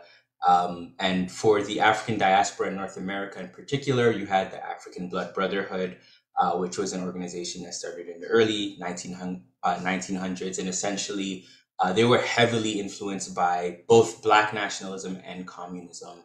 And particularly on the Black nationalism side, there was the influence of Marcus Garvey, who was a Black nationalist that was influential internationally. And it's funny too, because with him, he was a nationalist who despised the communists in the US in particular, but he was a big fan of Lenin and the Bolsheviks. And there's a lot of different reasons as to why. There were definitely issues with the CPUSA in the earlier years, and it's a very complicated history. And Garvey had his own limitations as well, but there's a lot there that should be delved into another time. So now, in terms of grasping like Africa, in terms of the continent's internal contradictions, there's, somewhat of a problem arises, right? That being that, for although Africa contains a sense of unity and Pan-Africanism that we all know of and that we speak of today, I would say Africa is concretely today, a large continent consisting of 54 countries, right? And prior to colonization, the modes of production that existed, and even during and after to a certain degree, there was a vast array of social relations, right? It was not, no one could say Africa is feudal or Africa is this or that in one sentence. Depending on which part of Africa you look at, you have more communalist forms of modes of production and modes of life. Feudal, semi-feudal, slavery was practiced in certain areas as well, and everything in between. And even to use a personal example of this as well, for myself, my family originates from Ghana, and my family's ethnic group, quote unquote, is referred to as the Bissa People, which is B-I-S-S-A. And even prior to colonization and after it, like a lot of people within this group, some of us lived in what's now northern Ghana and southern Burkina Faso, essentially. But there were also very closely related groups in what's referred to as the Eastern Mande ethnic groups. I'm sure some of you might have heard of like the Mandinka tribe or Bambara, things like that are a little bit more known. But even within that group of people, you had some that were like part of large kingdoms that could be considered feudal, semi-feudal, whatever it might be. But then you also had some that were more like communalist agriculturalists, which is where most of my family kind of what our background is. But again, that's even just looking at one ethnic group, right? Let alone looking at the large, vast array of ethnic groups in Africa. And some scientists even say Africa is the most ethnically diverse place in the world. So it's really important for us to grasp that, that we can only make generalizations to a certain degree on that question, and it's necessary to do so, but it has its limitations as well. So making blanket statements isn't preferable when speaking of an entire continent, but at the end of the day, like even theorists such as like Walter Rodney, who wrote How Europe Underdeveloped Africa, was able to still extrapolate a lot in terms of like pre-colonial, but still during the colonial era, like kind of the developments or underdevelopments that occurred within Africa as well. And just to read a quick quote, the assumption that will underlie this study is that most African societies before 1500 were in a transitional stage between the practice of agriculture and family communities and the practice of the same activities within states and societies comparable to feudalism. In a sense, all history is in transition from one stage to another, but some historical situations along the line have more clearly distinguishable characteristics than others. And what kind of marks Africa's stage prior to and during colonization is kind of this development of some states and proto-states, more or less. But then within that, you have a mixture of, still some quote unquote hunter-gatherer societies and other formations within that as well.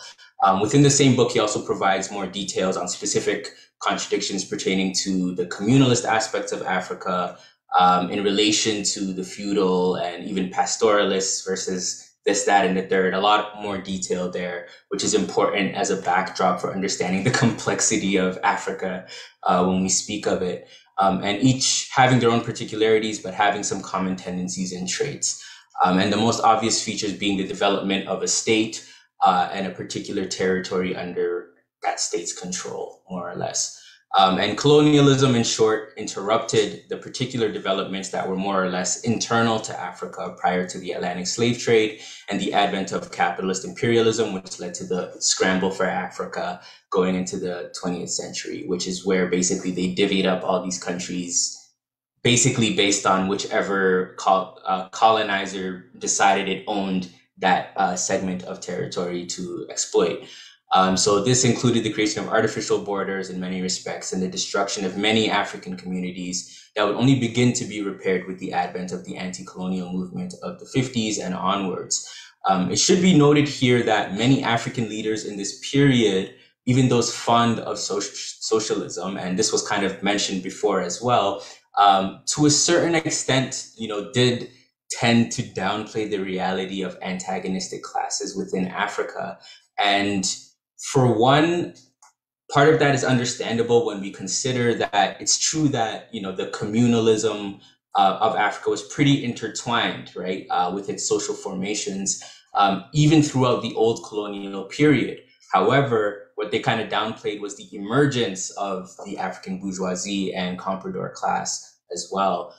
In Kwame Nkrumah's case in Ghana, he only realized this after he was exiled in Guinea, because basically, and interestingly enough, he was visiting China and visiting Mao in China, and this is essentially basically the imperialists took it as an opportunity to do what they usually do and have a coup and get rid of any leader that is even remotely communist or remotely socialist. And just to read a quick quote from him as well in his work called Revolutionary Warfare. The people's armed struggle, the highest form of political action, is a revolutionary catalyst in the neo-colonialist situation. Peaceful political action to achieve liberation has been proved ineffective. A, with the accession of the majority of African states to independence and the advent of neocolonialism on a massive scale. B, with the increasingly continental dimension of our struggle. Pacific political action was, in general, potent during the national phase of the liberation movement and mainly in sub-Saharan Africa, where independence often developed in a chain reaction. However, when there were significant exceptions, in Kenya, for example, where recourse to peaceful political action was denied to the masses, the people's movement resorted to more direct and concentrated action in the form of Mau Mau. In Algeria, a 7-year armed liberation struggle was needed. Elsewhere, the independence movement pushed beyond the fringe of pacifism, as in Ghana and Guinea, where positive action was employed. Close quote. So essentially, there you see him, and mind you, this is after the coup happened, and some of these notes or some of the notes from this book, he definitely wrote prior to being exiled. But generally speaking, that's when it was compiled and published. But you see here him accepting, finally to a certain degree that there were stark limitations to pacifism. But unfortunately, by that point, it was a little bit too late. And even with that too, even when he mentions positive action was more or less actions that were very similar to kind of what Gandhi or Martin Luther King more or less were practicing, that being kind of, these actions that kind of cause problems in society, right? And they did have some effect, but with not having any armed aspect to that, it definitely created a lot of limitations as well. And in the case of Tanzania, which was mentioned previously, even though they maintained a close relationship with the Communist Party of China when China was still socialist, Julius Nyerere is noted to have not been fond of class struggle in general and adopted a notion of African socialism that tended to downplay the reality of antagonistic classes. As we can see today, however, the reality of classes in Africa is very strong. And that being, the comprador class that's either working with the Western imperialists or Chinese imperialists, whatever it may be. And writers such as Fanon, definitely, that's not to say there was nobody in Africa that, had a class analysis. There were, but it was definitely the case that nationalism was kind of more so the fundamental drive in most of these emerging African countries at the time. And that's kind of how China, and China kind of understood that to a certain degree. But that meant that there were limitations on both sides of the interaction, more or less. But it was generally positive, I would say. But we'll touch on a little bit more details as we go. So in the case of Africa-China relations in particular, the main thing that concerns us here, we get a picture that corresponded with the internal contradictions of China as well as of Africa, which I've expounded upon Africa more or less. And it's only in sight of those internal contradictions that we can fully understand the nature of the relationship and how it changed. So the Communist Party of China, as most of us already know, had finally taken power in 1949 and was managing the realities of socialist construction. And throughout that, the internal struggles of the Communist Party of China was clearly manifested in their foreign policy as well. And African countries, on the other hand, were in a general process of decolonization and primarily nationalism. And that took a variety of forms throughout the continent. In some cases, the antagonisms took an overtly violent form in opposition to imperialism, such as Angola, Kenya, and Zanzibar, where, that was a perfect example of where people actually were armed. And in most of those instances, China gave direct aid, whether that was through literal money with little to no terms as to how that should be paid back, or direct military advice, things like that. Whether that would be militants going to China to be trained or Chinese advisors going to those countries to assist in military strategy. That was overall the general relationship between China and most of these countries, at least when China was more or less still socialist before the 70s kind of hit, and then you kind of begin to see a transition in the other direction. So one of the pivotal moments kind of between these newly emerging states and the CPC was what's referred to as the Bandung Conference, which was in 1955. So this conference, which was held in Indonesia at the time, basically began to solidify a relationship between Asian and African countries in general, all of them being countries which suffered at the hands of colonial powers in one way or another. There were a few exceptions. I believe, if I remember correctly, I believe Japan was also part of this, and Saudi Arabia, which at that time, we could say it was a complicated dynamic in relation to it and the rest of the imperialist world, but now it would be quite different. But the core principles of the Bandung Conference were political self-determination, mutual respect for sovereignty, non-aggression, non-interference in internal affairs, and equality. These goals included the promotion of economic and cultural cooperation, protection of human rights, and the principle of self-determination, a call for an end to racial discrimination wherever it occurred, and a reiteration of the importance of peaceful coexistence.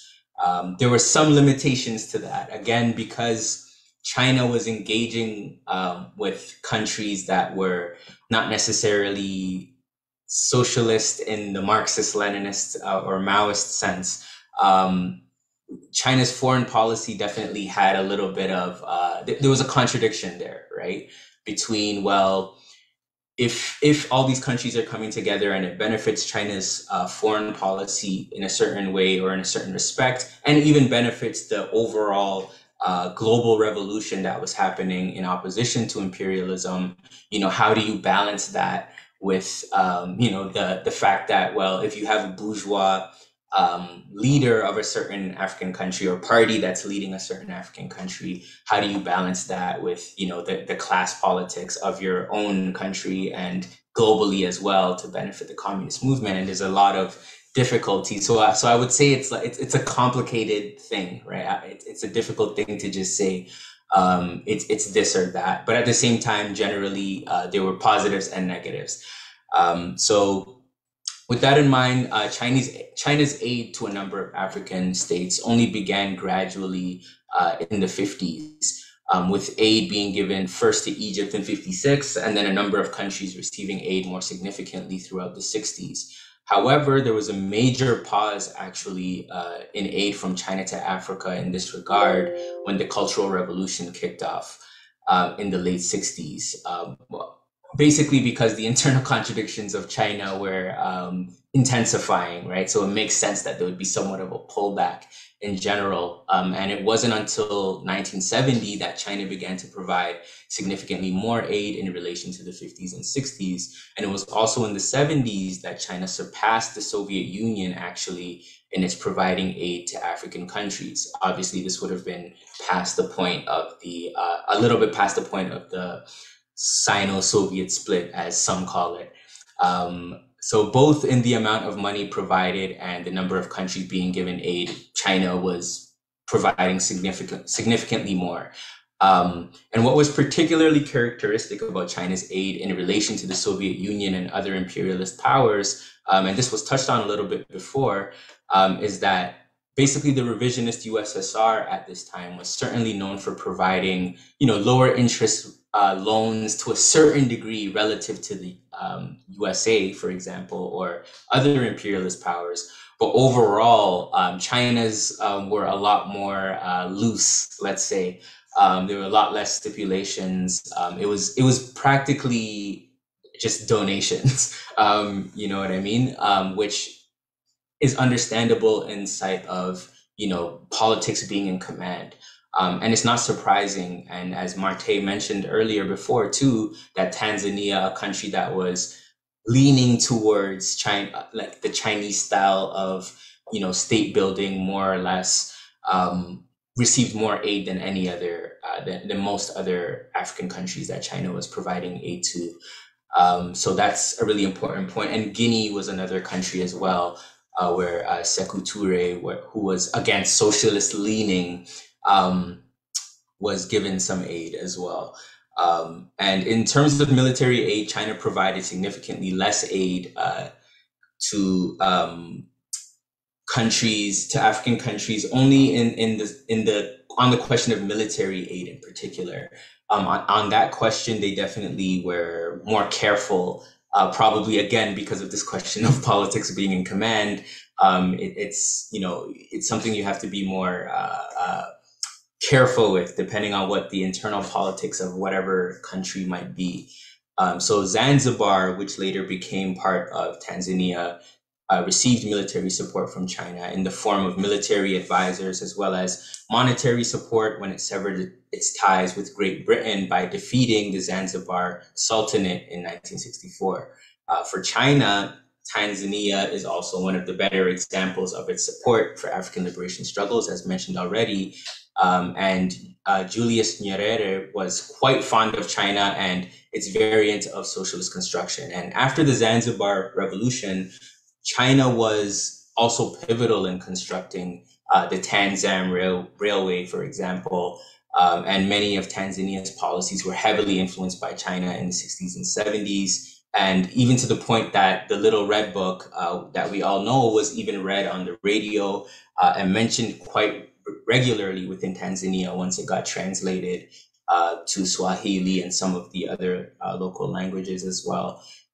In conjunction with that, to kind of move somewhat from Africa to the African diaspora, support for the Black Panther Party and other Maoist-leaning organizations was particularly something that stood out as, you know, being part of China's influence, but also direct interaction with, right? Because people like Elaine Brown, Huey P. Newton visited China, right? And they actually saw especially around the Cultural Revolution, which is really when the Black Panther Party was, beginning to, really be effective and beginning to really make an impact globally, not only within the United States. That's really when, this connection, this link between China and Africans was really at its best, in a sense. Just to read a quick quote. So when Elaine Brown of the Black Panther Party visited Beijing in 1970, she commented on how the revolution had improved the lives of the people. Old and young would spontaneously give emotional testimonies like Baptist converts to the glories of socialism. A year later, she returned with Huey Newton, who described his visit to China as a sensation of freedom, as if a great weight had been lifted from my soul and I was able to be myself, without defense of pretense or the need of explanation. So again, you see this, very genuine link between African struggles and the struggles of China. And unsurprisingly, right, as China kind of shifts into its revisionist phase, that being, I would argue that really started early 1970s onward, really. But obviously it has its roots from the beginning, as we all know. The contradictions kind of begin at the start, but at the same time, the wrong side started to win at that point, really, more significantly, as the Maoist factions kind of, lost out to a certain degree. So with that in mind, what kind of comes out of that in part is this notion of the three worlds theory. And with this notion of the three worlds theory, the revisionists in the Communist Party of China started to take advantage of this in order to basically posit that the Soviet Union was not only social imperialist, but was the number one problem globally, even more than the United States, for example. And I would argue that that's where with this shift of revisionism beginning, you start to see these kind of, theories that, really were clearly incorrect, right? I think it's fine to say, both imperialisms are terrible, and when they objectively were. But it's once you start to put one over the other, then, obviously certain people in your party or organization can begin to justify, well, maybe we should, become closer to the United States, or maybe we should, align with them strategically or tactically in whatever area, which happened in certain respects. Mind you, this is primarily the revisionists in the party that are pushing this line.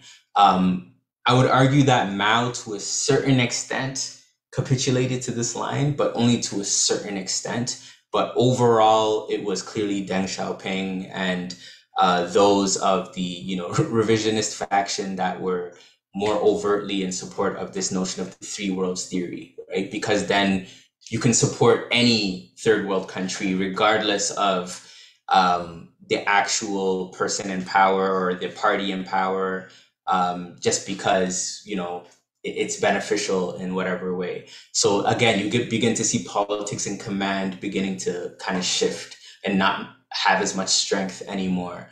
And as some minor examples to this, China began to seek support from like Kenya, which was kind of at this time would have been more or less quite reactionary, or at least conservative, but basically reactionary, with Jomo Kenyatta, for example.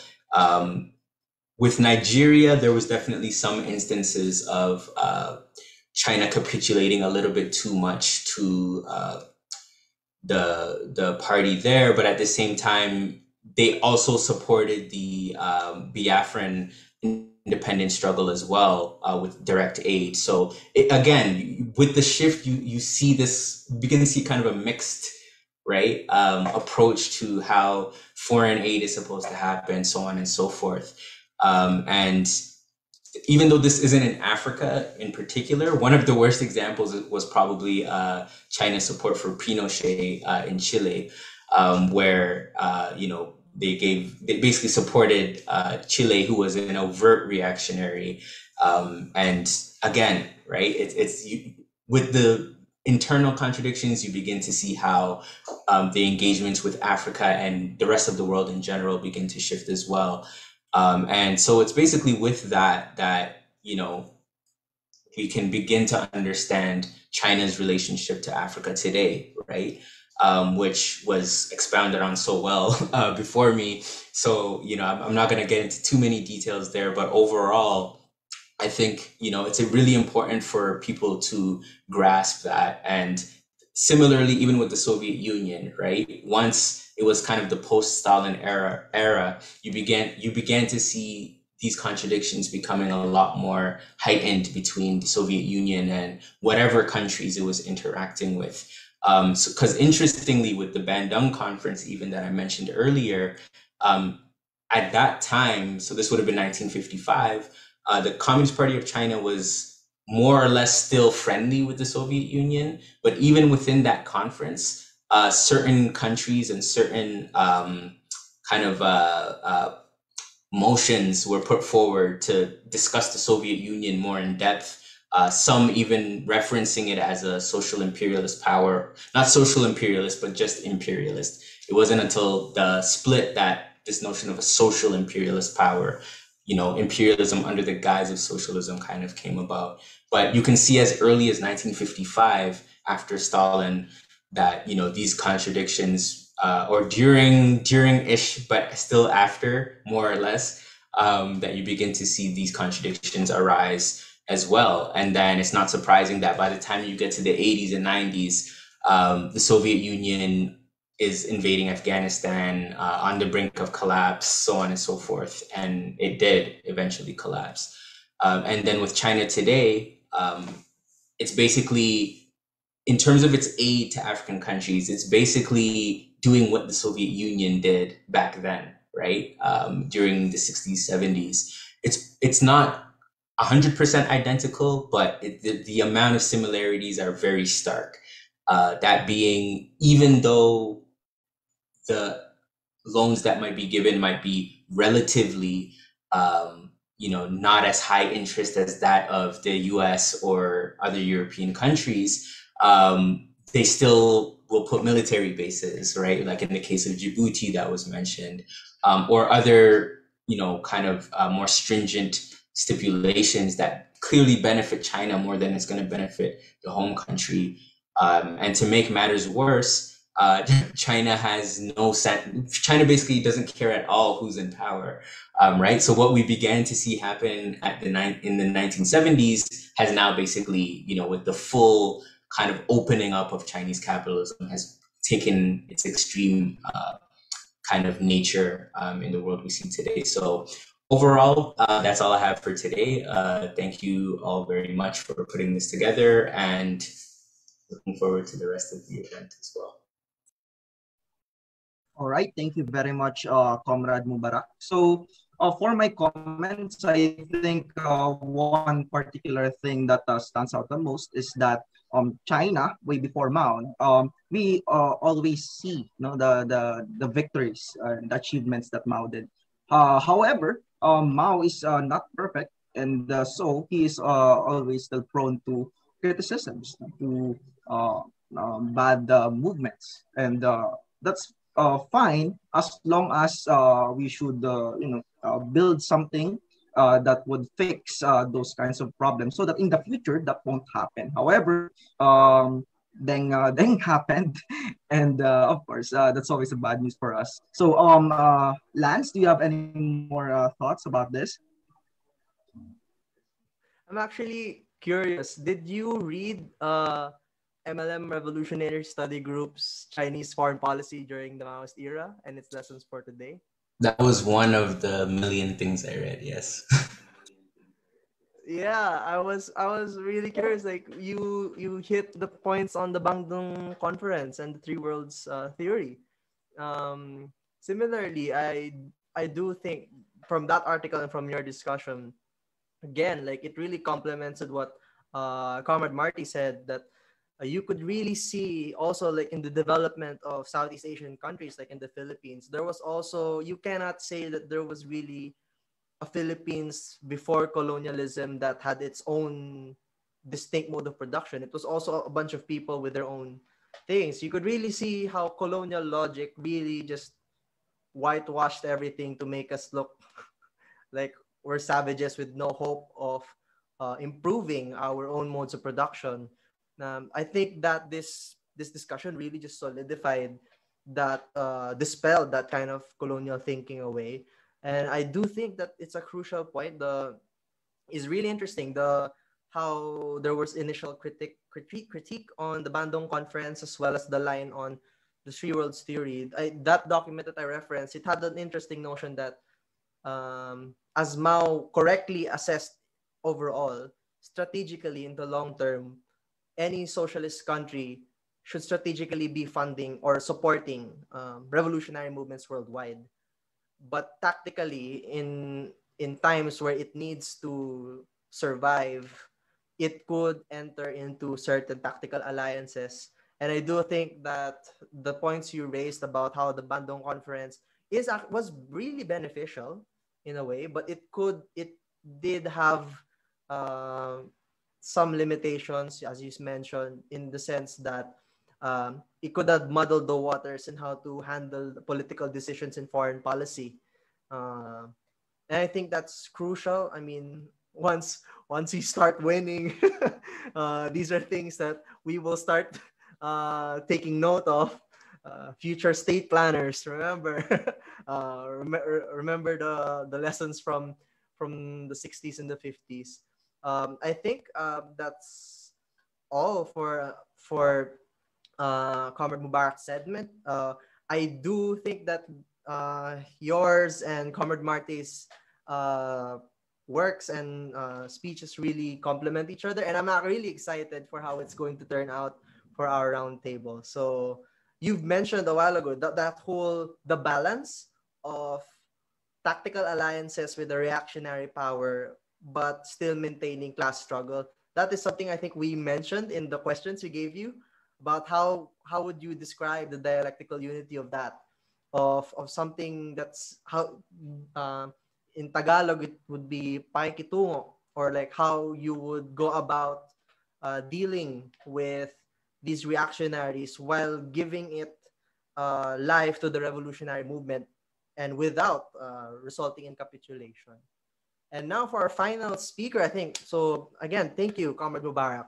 Let's go now to our final speaker, and then we'll go to our roundtable discussion. Our final speaker, I think everybody here knows him from the Philippines. It's Professor Jose Maria Sison, who was taught in various universities from 1959 to 1967. While he was teaching, he was initially the vice chairman for education of the Lapia Manggagawa, or the Workers' Party, which was later renamed Socialist Party of the Philippines, from 1964 to 1968. But also in 1964, he had been the founding chairman of the Kabataang Makabayan, or the Patriotic Youth, in 1964. And he was also serving as the General Secretary of the Movement for Advancement of Nationalism, or MAN, from 1966 to 1967. This is a pre-Broad United Front kind of formation. And of course, quite notoriously for some, he was the founding chairman of the Communist Party of the Philippines in 1968 and chaired its military commission, which founded the New People's Army in 1969. Although, of course, he was captured in 1977, tortured, and imprisoned until he was released in 1986, soon after the fall of the Marcos fascist dictatorship. After he was released, he founded the Partido ng Bayan in 1986 and then went abroad on an international lecture tour in Asia, in the Asia Pacific region in Europe. And while there, he had to seek political asylum in the Netherlands when his Philippine passport was canceled by the Aquino government in 1988. While there, he became a research consultant of the Department of Socialization and Development of Utrecht University in 87 to 88. Then he chaired the International Conference of Marxist-Leninist Parties and Organizations in 92 to 94, and the International Seminar on Mao Zedong taught in 93. Since 92, he's been the NDFP, or National Democratic Front of the Philippines, chief political consultant in the course of the peace negotiations with the government of the Republic of the Philippines, which is again turning out nasty again. And of course, we know that he became the chairperson of the International League of People's Struggles, or ILPS, from 2004 to 2019. He has prepared a pre-recorded lecture for us, but he will be with us in the roundtable discussion. So without further ado, let's welcome the presentation of Professor Jose Maria Sison, or Ka Joma Sison.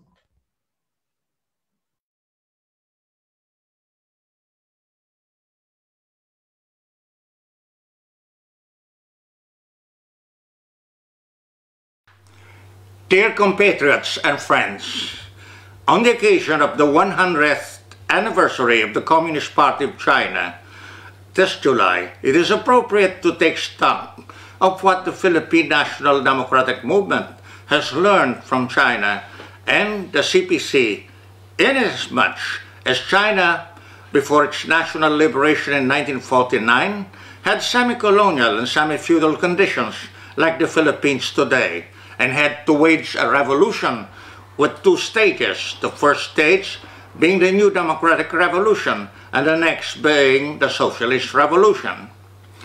The Philippine National Democratic Movement has learned so much from the Chinese revolutionary experience in adopting the universal theory of the proletariat, particularly the development of Marxism, Leninism to Mao Zedong thought, or Maoism, realizing the ideological, political, and organizational leadership of the proletariat through the Communist Party of the Philippines, and setting forth the general line of People's Democratic Revolution with a socialist perspective, and waging a protracted People's War. The Philippine Revolution has gained a great deal of positive lessons from the struggles, sacrifices, and victories of the Chinese proletariat and people, and from the leadership of the Communist Party of China and Mao Zedong from 1921 to 1976, through such periods as the initial work among the workers, peasants, and the intelligentsia, the Northern Expedition, the Agrarian War, the war against Japan, the subsequent Civil War, the period of reconstruction and consolidation, the basic socialization of the economy, the Great Leap Forward, the socialist education movement, and the great proletarian cultural revolution. But alas, since the Dengist counter-revolution in October 1976, China has overthrown the socialist class rule of the proletariat, removed from the Communist Party and the socialist state the proletarian revolutionaries who followed the leadership of Comrade Mao and had carried out the great proletarian cultural revolution. Since the third plenum of the 11th Central Committee of the CPC in 1978, bourgeois principles, policies, and measures have been formally adopted to carry out the rapid restoration of capitalism, leading ultimately to the rise of China as a capitalist and imperialist power. Mao's greatest contribution to the development of Marxist-Leninist theory and practice is his theory and practice of continuing revolution under the proletarian dictatorship through cultural revolution in order to combat revisionism, prevent capitalist restoration, and consolidate socialism. Even if the GPCR was defeated in 1976, like the Paris Commune in 1871, it has succeeded in posing the problem of modern revisionism and capitalist restoration in socialist society, and put forward the basic principles and methods of combating revisionism and consolidating socialism. The success of the Dengist counter-revolution in overthrowing proletarian rule and restoring capitalism confirms the validity and correctness of the Maoist theory and practice of the GPCR. Both China and the Philippines heard the salvos of the October Revolution and stood to benefit from the emergence of the first socialist state. And Lenin initiated in 1919 the establishment of the Third International in order to promote the world proletarian revolution. He recognized the important role that the oppressed peoples and nations could play in this revolution. When the Russian Revolution could not be followed up by the German Revolution, he thought that the world proletarian revolution could be done through Beijing, if not through Berlin. The Chinese Revolution had to be carried out according to the concrete conditions of Chinese society. The May 4th movement of 1919 arose because China was being subjected to arrangements made by the imperialist victors in the World War I in favor of Japan at extreme cost to the national sovereignty of the Chinese people. The resistance of the people immediately caught the attention of the Bolsheviks and the Comintern.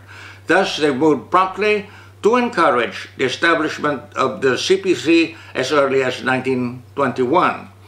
In the Philippines, it took a bit longer time to establish the Communist Party of the Philippines in 1930 under the auspices of the American Communist Party within the Comintern framework. China has had the advantage of being geographically close to the Soviet Union.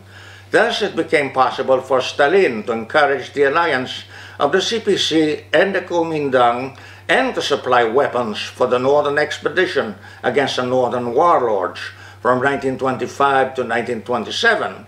Chiang Kai-shek would betray the alliance, but the entire regiments led by communist cadres would break away from the National Army, and their first tendency was to engage in urban uprisings. It was Mao who showed the way in the agrarian war in Chinkansan how to defeat 3 Kuomintang campaigns of encirclement with counter-encirclement by guerrilla warfare and regular mobile warfare in the countryside.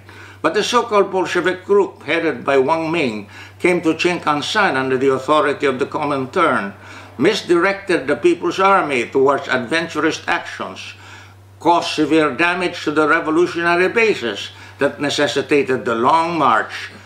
In the face of the grave errors committed, the leadership of Mao Zedong was upheld at the Zunyi Conference in 1935. Upon the arrival of the Red Army at Tienan, Mao engaged in the ideological and political consolidation of the CPC and the Red Army. By 1936, the imminence of Japanese aggression became apparent, and under the encouragement of the Soviet Union, the CPC engaged the Kuomintang in alliance against the Japanese aggression from 1937 to 1945. By excelling at fighting the Japanese aggressors, the CPC and its Red Army gained unprecedented strength. The U.S. brought into China some 3 divisions and at the same time sued for peace between the CPC and the Kuomintang in order to make the latter gain the upper hand. Stalin himself cautioned against the liberation of the entire China by the CPC. Under the leadership of Mao, the CPC joined the Chongqing peace negotiations but observed the aggressive scheme of the U.S. and the Kuomintang preparations for civil war. The Red Army was ready for liberating the entire country from 1946 to 1949. In the case of the Philippines, the merger party of the Communist Party and the Socialist Party failed to develop a nationwide anti-fascist movement under the auspices of the Popular Front from 1936 onward, and was confined to Metro Manila, Central Luzon, and Southern Luzon. It also failed to develop the People's Army against Japan beyond the confines of these 3 regions from 1942 onward, because of the metaphysical notion that control of these regions meant control of Luzon and therefore of the whole country. Worse, the right opportunist errors of the Vicente Lava leadership actually prevented the expansion of the Hukbalahap.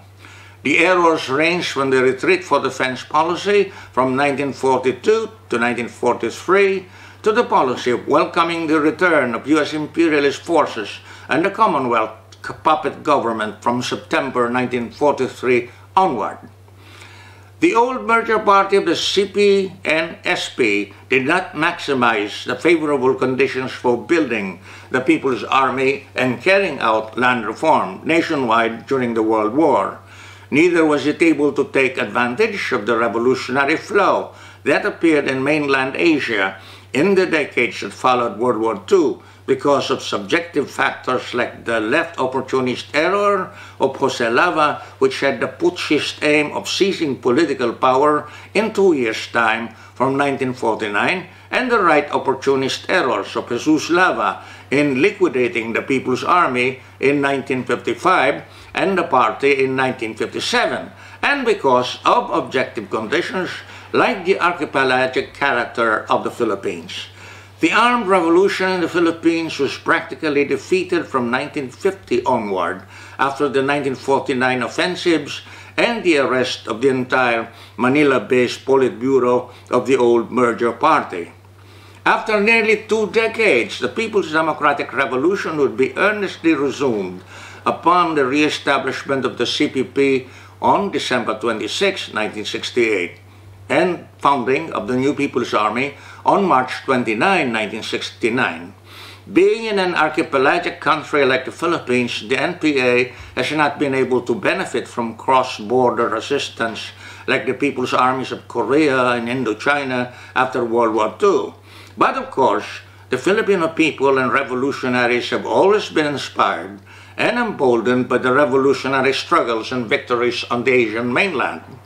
And it was a sad development that from 1978 onward, the Chinese counter-revolutionaries restored capitalism and proceeded to discourage the revolutionary armed struggles in Southeast Asia in the name of regional peace and development and good relations with the US and the ASEAN.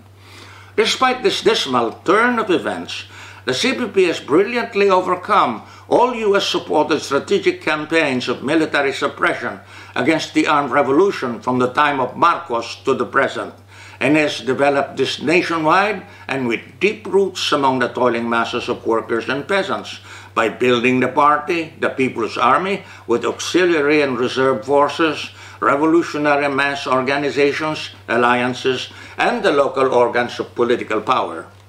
There are 2 important lessons learned by the Filipino revolutionaries from the Chinese Revolution and Mao. One is to apply materialist dialectics and fighting and seizing arms from the enemy by following the strategic line of protracted people's war. And the other lesson is the principle of self-reliance.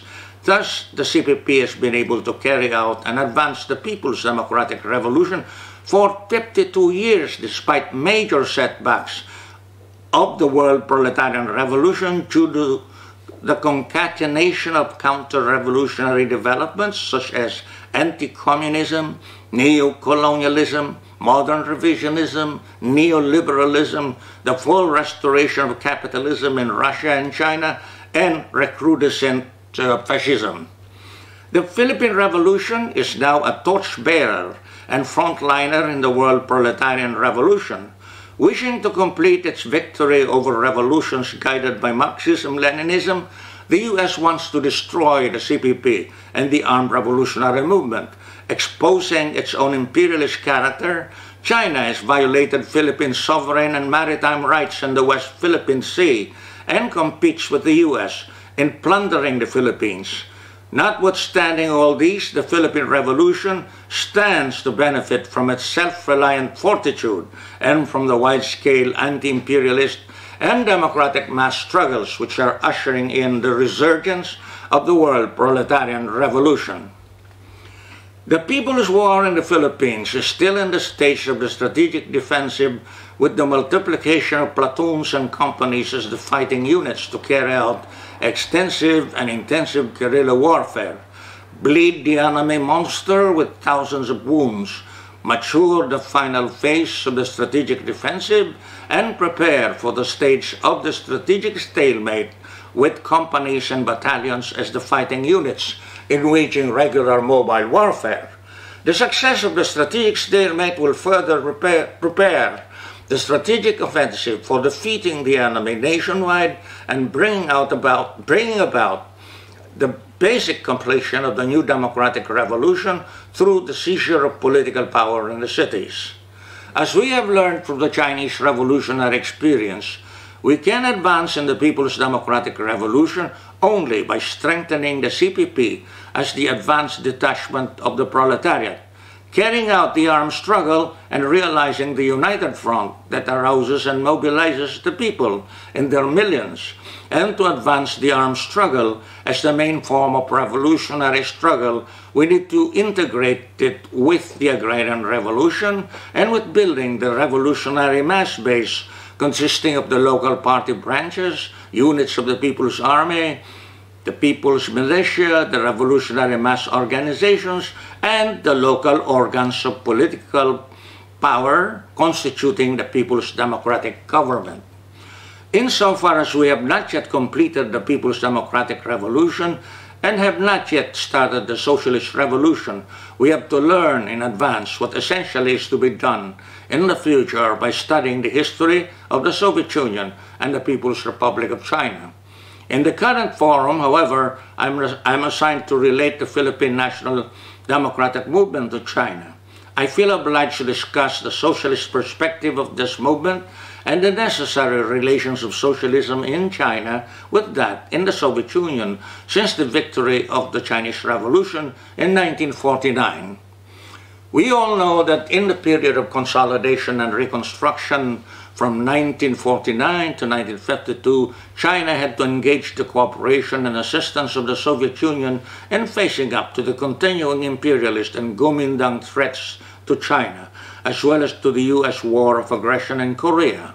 Even as they were self-reliant, the Chinese proletariat and people learned much from the Soviet experience in overcoming the cost of the Civil War and imperialist blockade, stabilizing the economic and political situation, overcoming inflation and corruption, suppressing counter-revolutionaries, nationalizing the land and completing the land reform, and preparing the basic socialization of the economy.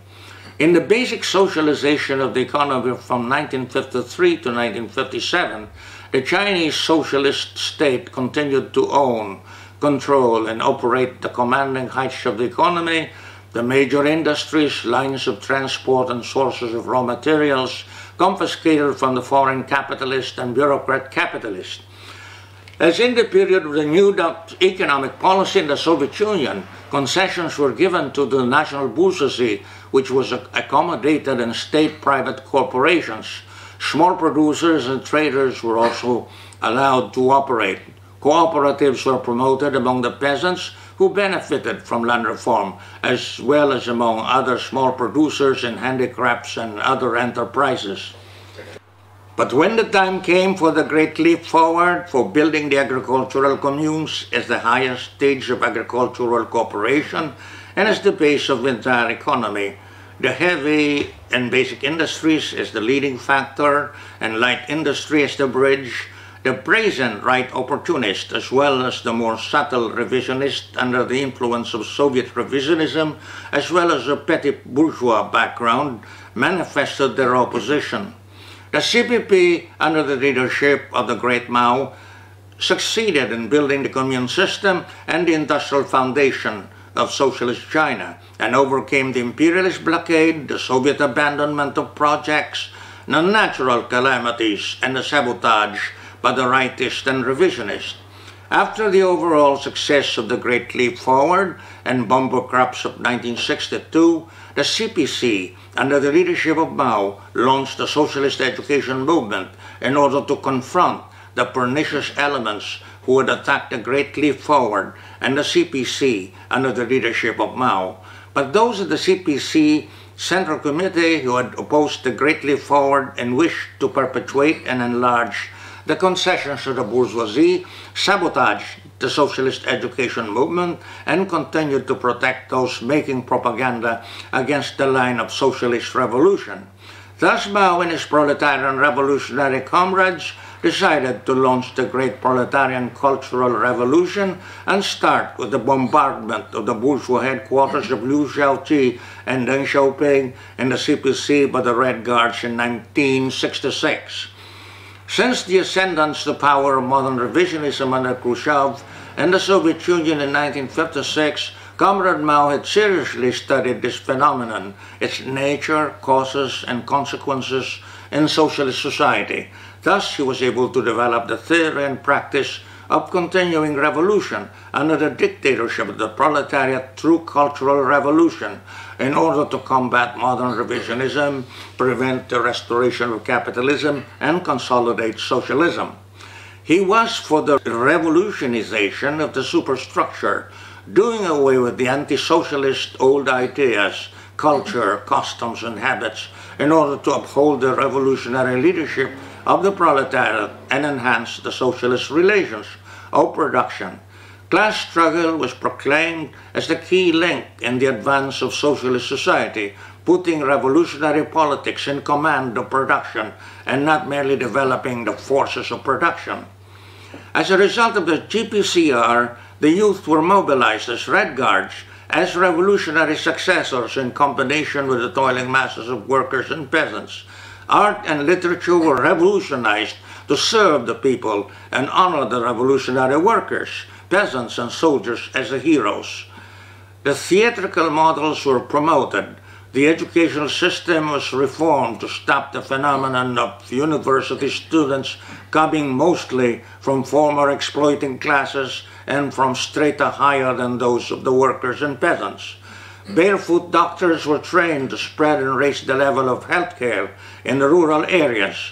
Revolutionary committees were created as new organs of political power.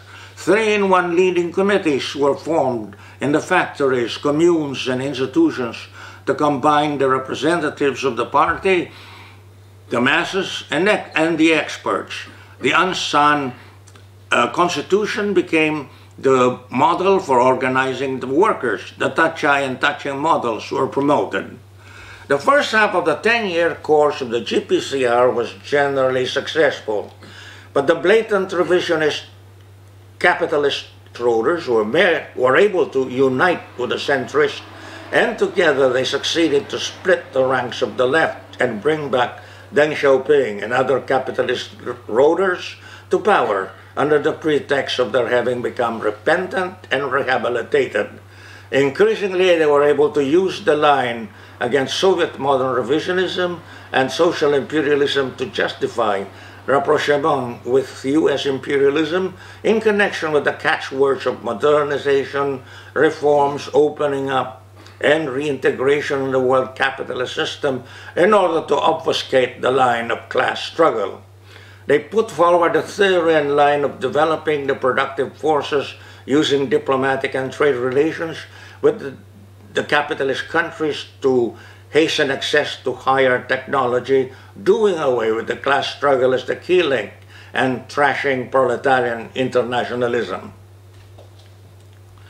Matters came to a head in the year of 1976. After the death of Zhou Enlai, his longtime protege Deng Xiaoping was removed from power as an exponent to Big Comprador ideology with his line of modernization through capitalist reforms and reintegration into the world capitalist system. But after the death of Mao in September 1976, it was the turn of the Dengist and centrist followers of Zhou Enlai to enable the Dengist counter-revolutionary coup, the mass arrest of the followers of Mao, and the mass expulsion of CPC cadres and members who had supported the GPCR. Those who opposed the GPCR were brought back to the CPC en masse and took over the leading positions. Thus, the CPC became a revisionist and phony Communist Party. In the third plenum of the 11th CPC Central Committee in 1978, decisions to adopt capitalist reforms, reintegrate China in the world capitalist system, and restore capitalism completely in China under the guise of socialist market economy and socialism with Chinese characteristics. The GPCR was declared a complete catastrophe, despite the average yearly economic growth rate of more than 10% during the period. The commune system was dismantled and the rural industries were privatized.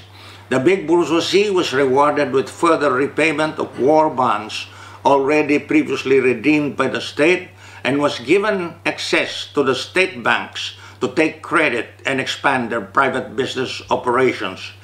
In 1979, the U.S. started its diplomatic relations with China after making preparations for these since the Nixon visit to China in 1972. U.S. and China carried out in earnest their partnership in promoting the neoliberal policy of imperialist globalization in the 90s onward. But being cautious in giving concessions to China and pressuring it to bend further, the U.S. promoted sweatshop operations in China, the delivery of low-end technology, and Chinese exports of garments, shoes, and other consumer goods to the U.S. market. By 1989, the inadequacies of the U.S.-China economic relations showed with the rise of mass discontent against flagrant corruption and inflation in China. Consequent to the mass uprisings in Beijing and many other Chinese cities in 1989, China, under the paramount leadership of Deng, begged the U.S. to grant more economic concessions to China and promised to further liberalize the entry of U.S. and other foreign investments and open special economic zones. In turn, the U.S. demanded that China join the World Trade Organization and open further the Chinese economy.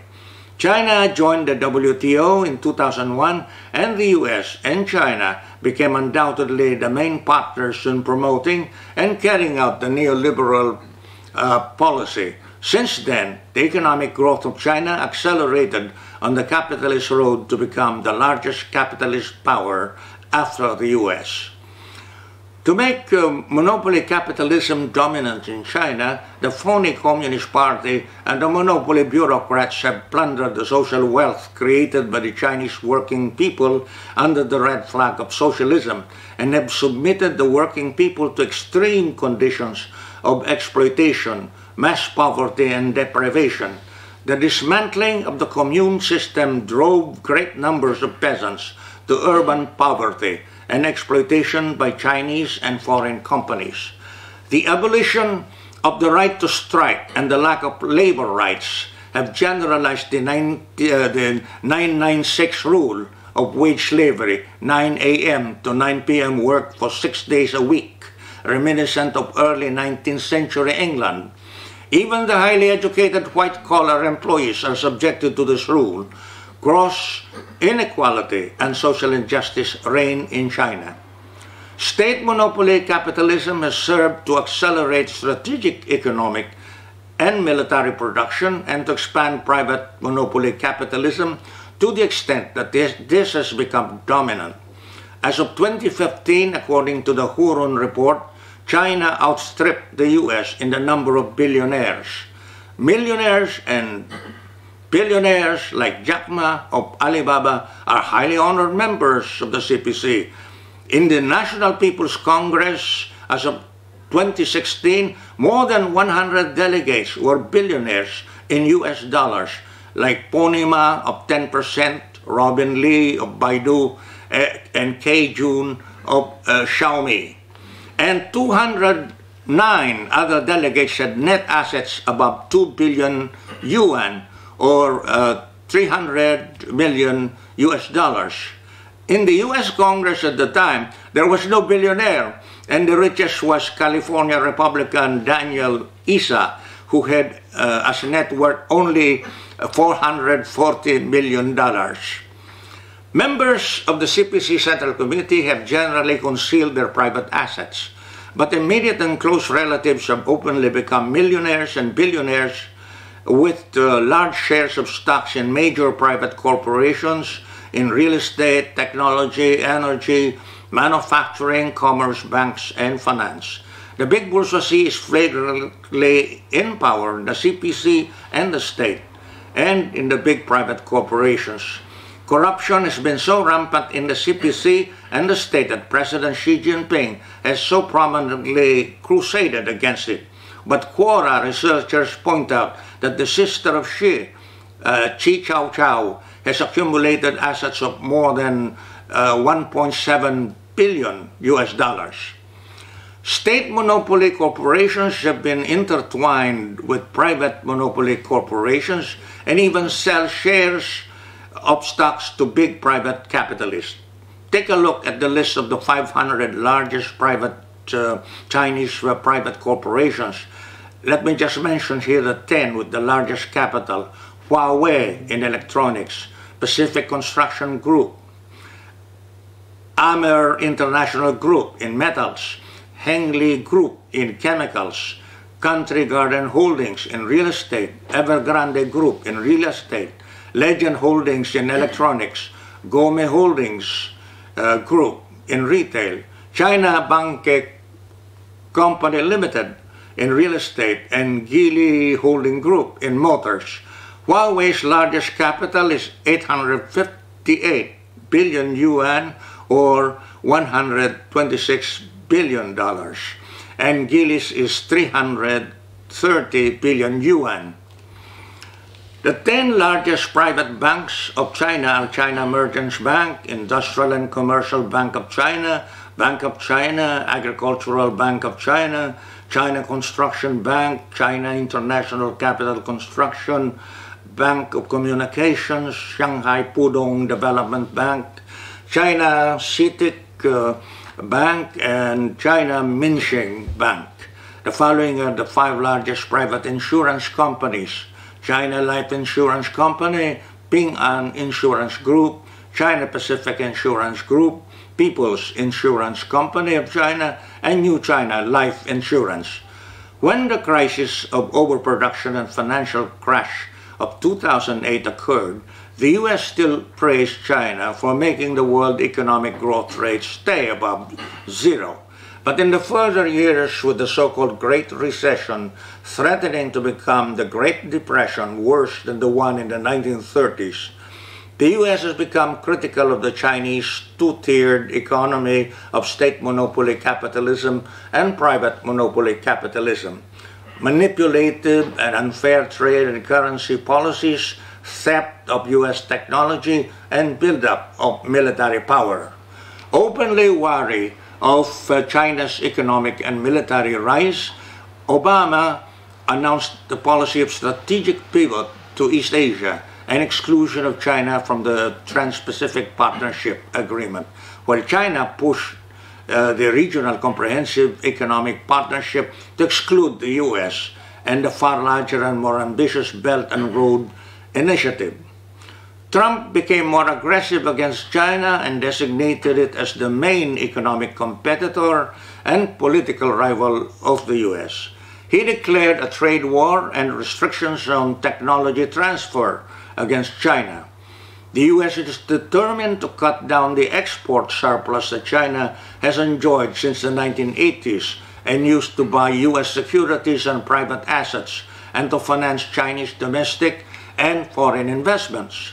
The U.S. and its traditional imperialist allies are transferring their manufacturing operations from China to India, Bangladesh, Thailand, and Vietnam. They are also encouraging the debtor countries in the BRI to declare debt defaults. The current U.S. President Biden is invoking multilateralism in the G7 and NATO in order to put China in a corner.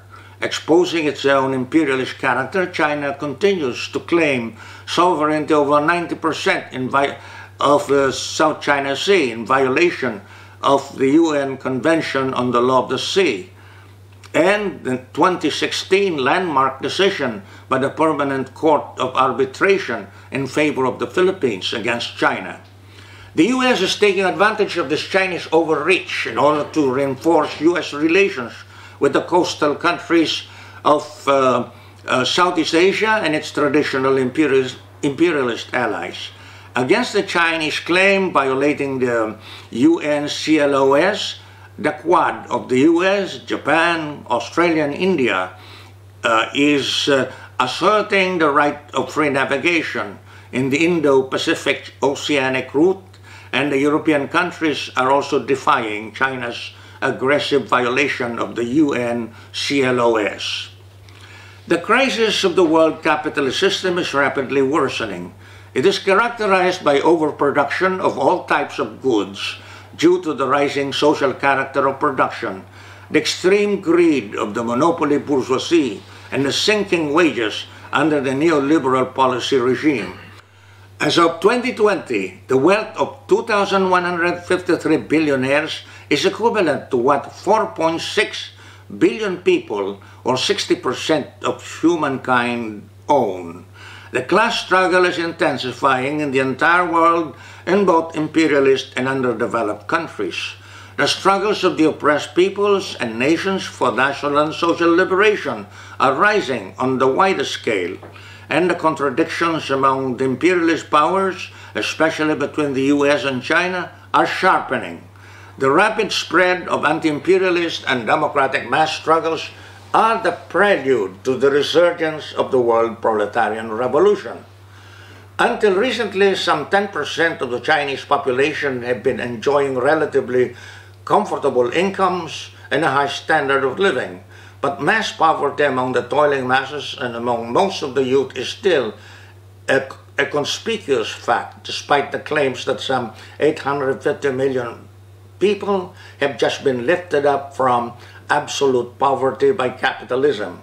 At least 60% of the people or more are suffering from the pangs of poverty and deprivations due to a low average monthly income of only $150.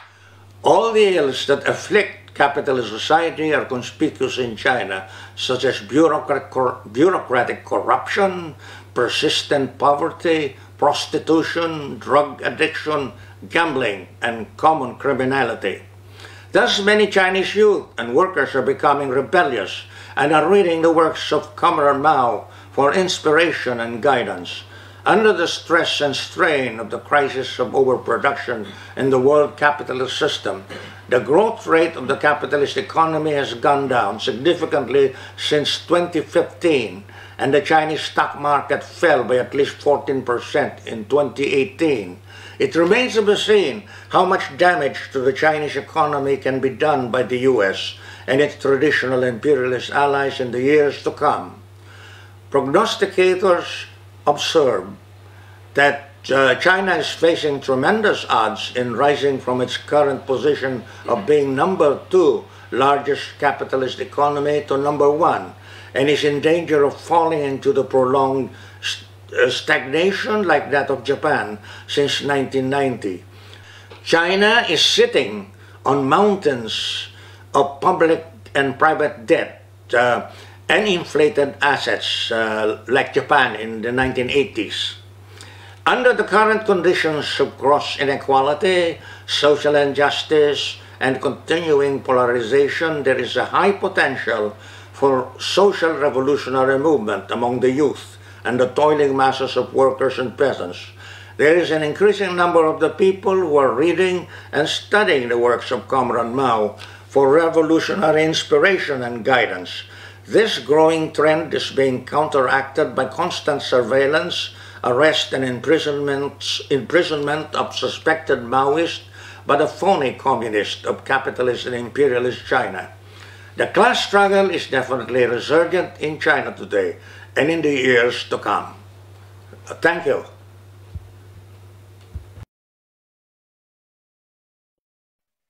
All right, thank you very much to Professor Joma.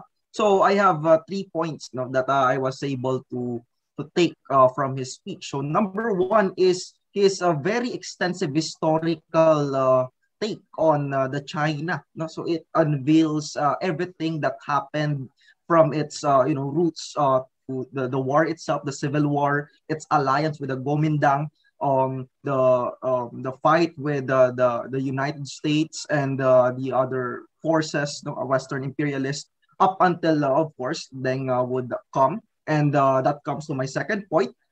China right now becomes the perfect example of right revisionism.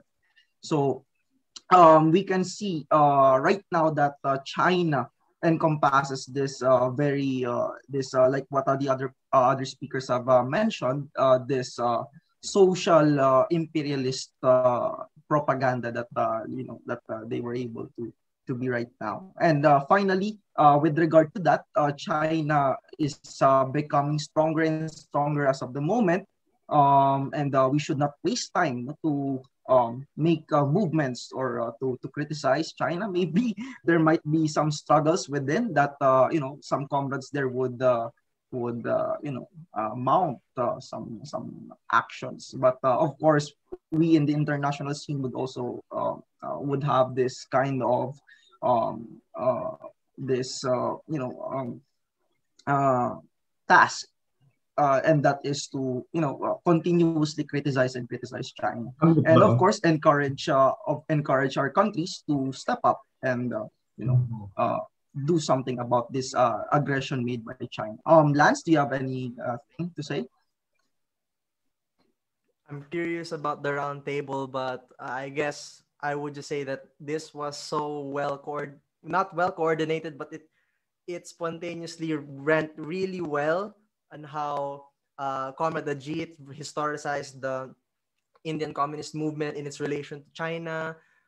Comrades Marte and Comrades Mubarak historicized, on the one hand, Chinese imperialism as it is now in Africa. On the other, the foreign policy relations between African nations, the revolutionary movements there, and the CPC, and of course, Comrade Joma synthesizing it by going back to the history of the Communist Party of China, and of course, the key lessons regarding the experience of the Chinese Revolution and its effect on the Filipino revolutionaries. Of course, we know from Comrade Joma's speech, really important, the two matters of the requirement to apply dialectical materialism concretely and not dogmatically to a particular situation. Of course, if some of us are familiar here with the documents, in the time when the comrades were espousing the need for a protracted People's War in the Philippines, the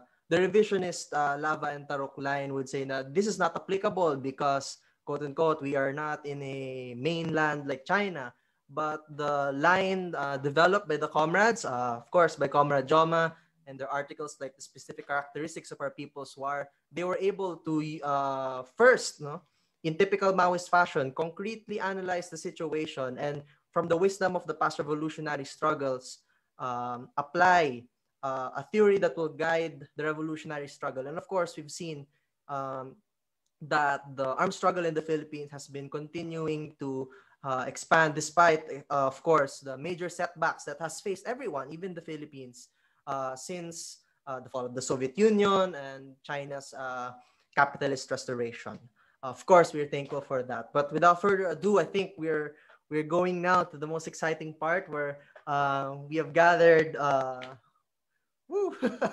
I think, a very special cast of panelists. So this roundtable or question and answer is going to be, I will give, me or Justin will give an introduction to the question, the context behind the question. Then we will ask the main question, and then any of the panelists may choose to speak. And then me and Justin will probably moderate if someone else wants to speak.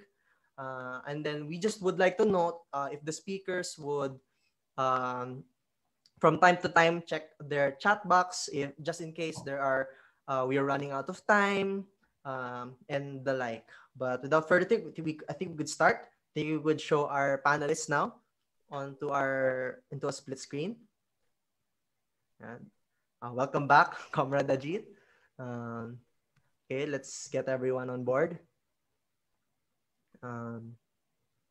We have sent initial 4 questions for the panelists to ponder over, but of course we are collecting your questions, so please do send them, and I hope the discussion will provide more spirit for you guys to ask more questions. So without further ado, let's go to the first question.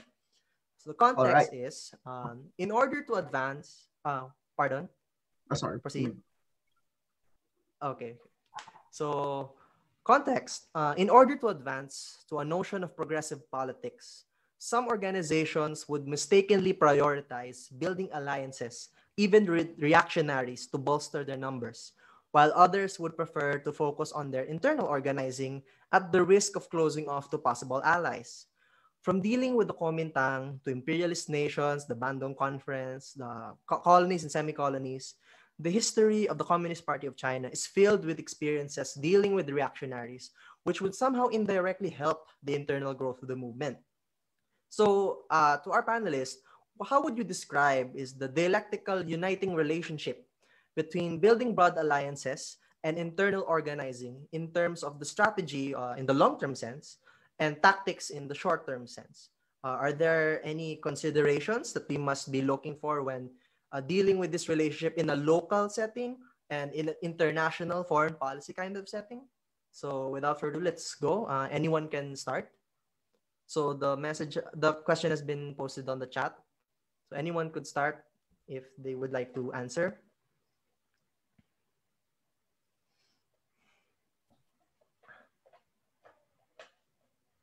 Comrade Ajit, would you like to go first? You're on mute. No, I said I was expecting Comrade Sison would be able to start off the discussion, having a huge experience leading the party and also the international activities. Would he begin? Let me discuss first how the Revolutionary United Front is constituted in optimal terms. Then I shall describe the first and second alliance, between the Chinese Communist Party and the Kuomintang. Well, optimally, it should be clear what is the class leadership in the United Front, and what is the political line.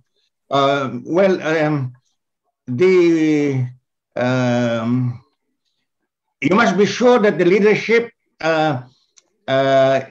is in the hands of the working class. There is a proletarian class leadership. The Communist Party is the advanced detachment of the working class. So that should be clear. And the objective of having the United Front is to carry out the new democratic revolution, the bourgeois democratic revolution under the leadership of the working class. And subsequently, the working class leads the socialist revolution that follows the new democratic revolution. This was made clear by Lenin. Lenin stood against the idea of Plekhanov, although Plekhanov had the credit of conceiving of the two stages of the revolution in Russia, but he fell short by assuming that the bourgeoisie would lead the bourgeois democratic revolution. But in the Chinese experience, that will become more clear in the course of the Chinese Revolution. And now you have to consider the conditions of the country. The conditions in China were semi-colonial and semi-feudal. So the majority class in that kind of society is the peasantry. The working class is a minority class, though it's a class much bigger than the bourgeoisie. So for the working class has to make sure that it has its core of cadres and members, and it is strong in the trade union movement. But at the base, it must make the basic alliance of the working class and the peasantry. So that constitutes at least 90% of the people. And then the next step is to win over the middle social strata, the urban petty bourgeoisie and the national bourgeoisie. Then next thing you do in constituting the United Front is to take advantage of the contradictions among the reactionaries. And the fourth step you take is to deal one after the other that which you consider the enemy. So, in the first alliance in the Chinese Revolution, it was against the northern warlords. No, there was a team up of the Communist Party and the Kuomintang, and in the second alliance, the alliance was against a foreign aggressor. And the principle in the United Front is to have the broadest range of mass strength against the narrowest target, which you designate as the enemy, be it the most reactionary force at a given time or a foreign aggressor. So let me analyze the first alliance. Sun Yat-sen was a towering figure in the old democratic revolution of 1911, and his prestige stayed. And Stalin had high respect. And Sun Yat-sen put forward basic principles that opened up to the proletariat and all progressive, all patriotic and progressive factors. The Communist Party of China was weak still at the time that the first alliance should be composed against the northern in the preparation and in the making conduct of the expedition against the northern warlords. And there was even the notion that the Kuomintang and the Communist Party should merge. But at any rate, the Kuomintang was dominant and the Communist Party of China was vulnerable what would be eventually be the betrayal by Chiang Kai-shek in 1927. Okay, but though you can criticize the rightist tendency of the leadership of the communist, the Chinese Communist Party, there were certain gains made. You know, the Soviet Union was able to give support, especially logistical support to the alliance, and Zhou Enlai became the political commissar of the Huangpoa Military Academy of Officers, and communist cadres became commanders of entire regiments, so that when Chiang Kai-shek did his betrayal in 1927, entire regiments broke away from the National Army and eventually would link up the forces of Mao Zedong at Chinkansan. But before that, there were left opportunist uprisings. There were urban center insurrections which failed. Li San featured prominently, and even Zhou Enlai was involved in those uprisings. But anyway, Mao Zedong, who had developed the line for the agrarian war, which would run from 1927 to 1936. So Mao on his own started with peasant organizing and with guerrilla warfare, the strategic defensive. But it was a good thing that there were relatively larger forces that could go into regular mobile warfare, which we joined up. So in the first three campaigns of encirclement by the Kuomintang, the People's Army gained more strength, but in the fourth and fifth encirclements of the enemy, the counter-encirclement campaigns of the Communist Party failed because of the intervention of the so-called Bolshevik group, headed by Wang Ming, who was appointed, assigned by, who was appointed by the Comintern, So there was the left opportunist line deploying the People's Army to attack urban areas, and the defenses for the Chinkanshan area were neglected. So that caused a lot of damage to the revolutionary base areas. So there had to be a long march.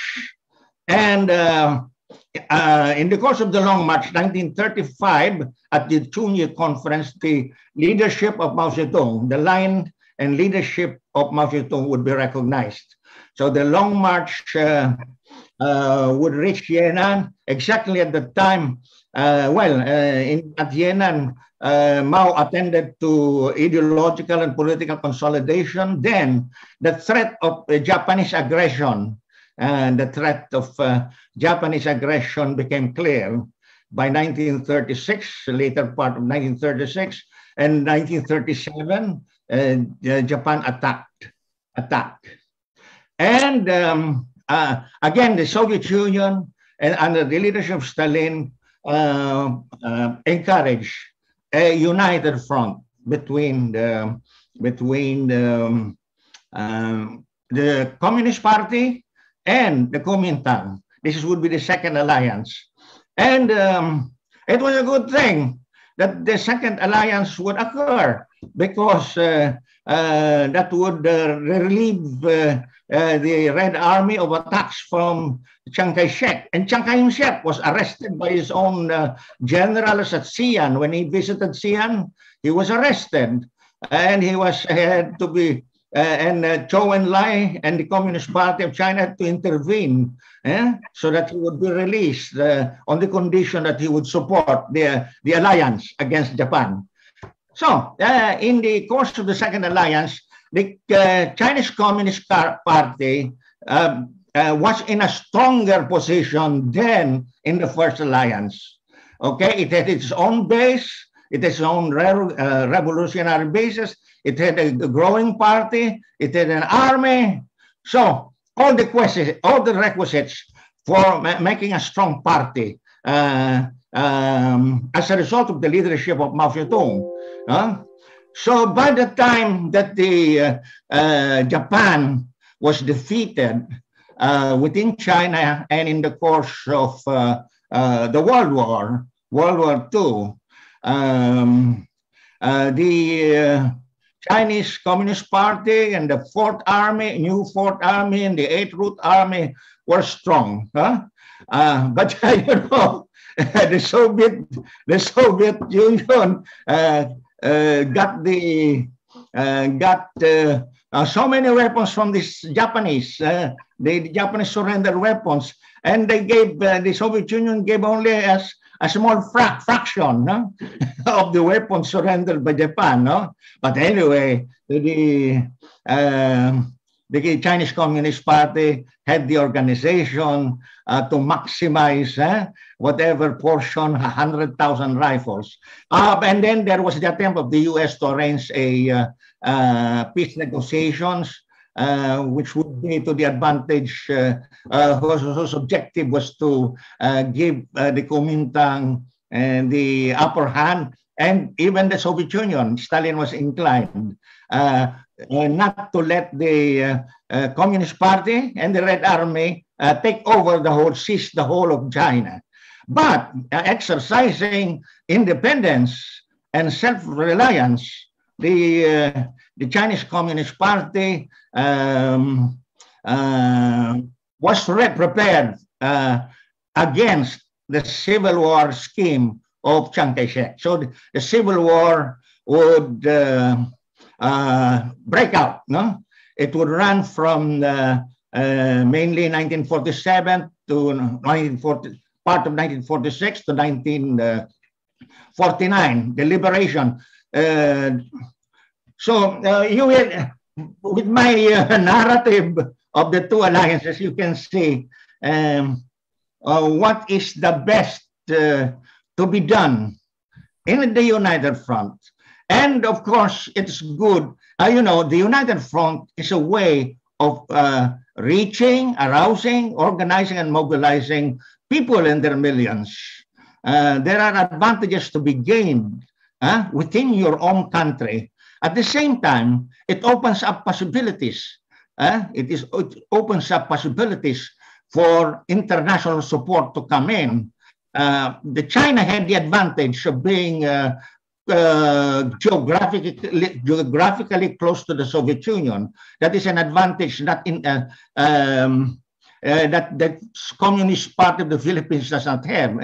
The Philippines is archipelagic, and it does not have the advantage of China bordering with Soviet Union or the Southeast Asian armed struggles after the defeat of Japan. No? There would be the cross-border relations among communist parties. Ho Chi Minh could cross borders from the Soviet Union to China to Indochina. One more thing that is the problem in the Philippines, the Lavas committed serious errors and threw away advantages that resulted from the Japanese invasion. They over-concentrated in only 3 regions.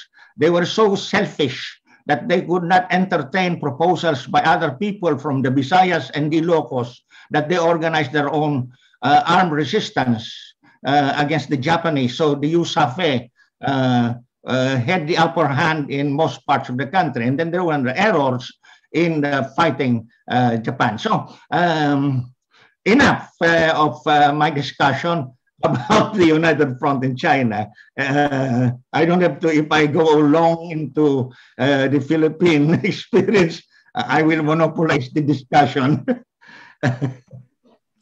Okay, thank you, Comrade Joma. Marte, Mubarak, Comrade Ajit, would anyone like to follow next? Any follow-up points? I think that one thing that we have to think about, like especially when it comes to trying to do any kind of Maoist organizing in imperialist countries, is when we're thinking about like how we build alliances and like whether we prioritize internal organizing or whether we try to get as many people as possible brought it in. There's a lot of factors to consider.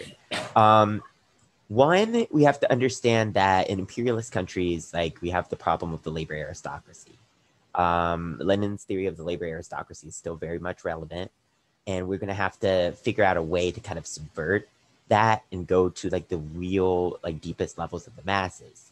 But also we have to recognize that that manifests itself in the existence and what's the word I'm looking for? Hegemony of all sorts of like revisionist and reformist types of organizations. So I think that a lot of parties, I do think that there are a lot of like just revisionist parties in general, like where I live in the US, but a lot of them have this idea of like sizeism, where the whole idea is getting as many people as possible, either within the party or within like a super huge coalition. And then kind of going from there. But the problem is that like the goals of what's getting done are never very, very specific. And a lot of times, there are like kind of limited benefits to that, right? Where you don't really consolidate the revolutionary movement or the hardcore of revolutionary struggle at all, but instead just kind of like, engage in a struggle that's so broad that it doesn't necessarily change anything. So I think that it's important for revolutionaries in countries like this to try to focus on consolidating the genuine revolutionary organizations and engaging in alliances when necessary, but based off of like some firm principles and some concrete goals. And there are organizations that have done that. The Rainbow Coalition is a great example of an alliance in our context between the Black Panther Party and several different, and not even several, like a multiplicity of different organizations that were able to be united on a relatively revolutionary line. But again, like in that situation, that internal core, that revolutionary core existed in the form of the Black Panther Party or the Young Lords, things like that. So we have to focus on developing that. That's important. Okay, that's right. Comrade Ajit, Mubarak? Well, shall I join? I think Comrade Sison has, am I clear? Comrade Sison has explained it in fairly good details. Here we usually sort of distinguish this as a matter of the difference between the strategic united front and tactical united fronts. The New Democratic Revolution is itself based on a four-class alliance. It, as Sison mentioned, it's the workers and peasants alliance, the unity that is the basis, and along with that, unite with the petty bourgeoisie and the national bourgeoisie also. And in specific conditions with one or the other sections of the reactionaries, because to the extent that can be utilized in favor of advancing the revolution, of narrowing the bunch of enemies that you have to confront and utilizing the contradictions among the enemies to promote the revolution. So this is the overall thing. And I think that Mao has given the experiences of the Chinese Revolution. He has summed it up by pointing out the necessity of maintaining independence and initiative while we unite, when the proletarian party unites with other forces. Now, in the present condition, I think one has to also factor in this, that as I pointed out in one of my essays on the vanguard party in the 21st century, there are a huge array of forces who are definitely not proletarian. Orientation is more only petit bourgeois and also national bourgeois type of orientation. Coming up from identity politics and all sorts of various ideological angles. Broadly, at present, you can say, of course, it would vary from country to country. Quite broadly, the characteristic is either outright anti-communist or apathy to communism, in the name that communism means dictatorship, etc., and all that. Quite influenced by imperialist propaganda against communism. But these forces, there are a good amount of them who are genuine in as much as they are genuine to the issues that they try to take up, without really realizing the limits of their reformist politics or their, petit bourgeois politics, but they're genuine to the issues that they take up. And to that extent, to the extent that they stand with the people, whichever section of it is, and struggle for the people's causes, there are grounds for a communist party to unite with them. Now, unity can be in various phases. It need not always be organizational, because it also depends upon the other force whether they are willing to unite with you. It's not only your intentions and all that matters. But by addressing the issues that they raise, by opposing the repression that they face, and all various other ideological and propaganda and various other means, the Communist Party can definitely, create a favorable situation which will draw them towards a unity that make them understand, at least among the rank and file of those organizations, that uniting with the Communist Party is necessity for their advancing in their cause. So this sort of careful handling of the issues that come up, regardless of whether these forces openly expose anti-communist propaganda and all that. Of course, we have to refute that and all that, but not making that a criteria, but rather the issue of whether they are actually standing with the people, struggling with the people or not. If it's a sham thing, that's a different matter altogether. We have to expose and isolate them. But if it's a matter of a force that is genuine and struggling, then definitely the Communist Party must make an effort to pull them over towards unity, because it's the Communist Party is the vanguard. And as Lenin puts it in his What Is to Be Done, it has to be a tribune of the people, addressing all issues faced by the people, not necessarily getting into struggle in all these issues, but addressing it at least at the level of its politics and its propaganda. And I think there is a good opportunity for that today in the present world situation.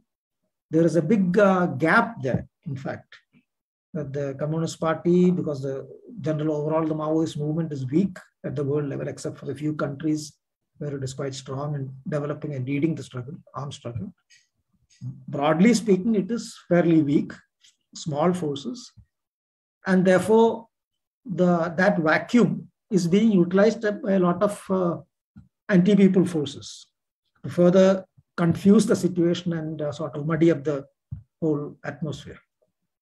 So therefore, I think the Communist Party should actively play that, identify that situation, and keeping in mind the lesson that Mao said, maintaining your independence and initiative.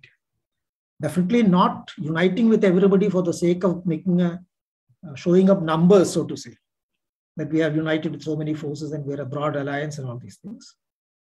And neither becoming sectarian, which is the other point that has been raised in this question.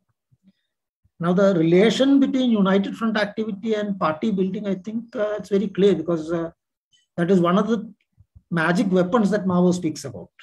If you remember, the three magic weapons he speaks about are: one is party building, the other is the army, and the third is United Front. So that's one of the weapons of revolution. So it's not a minor thing. Obviously, it is centered on the question, because the more you succeed in uniting the basic masses and pulling them over to the leadership of the vanguard with your correct policies and with your correct stand on various issues, the more you succeed in isolating the enemy and broadening the possibility, improving the possibility of succeeding in your revolution. So I think it's quite related and has to be paid careful attention to. Thank you. Thank you for that, Comrade Ajit. Mubarak, would you like to add something?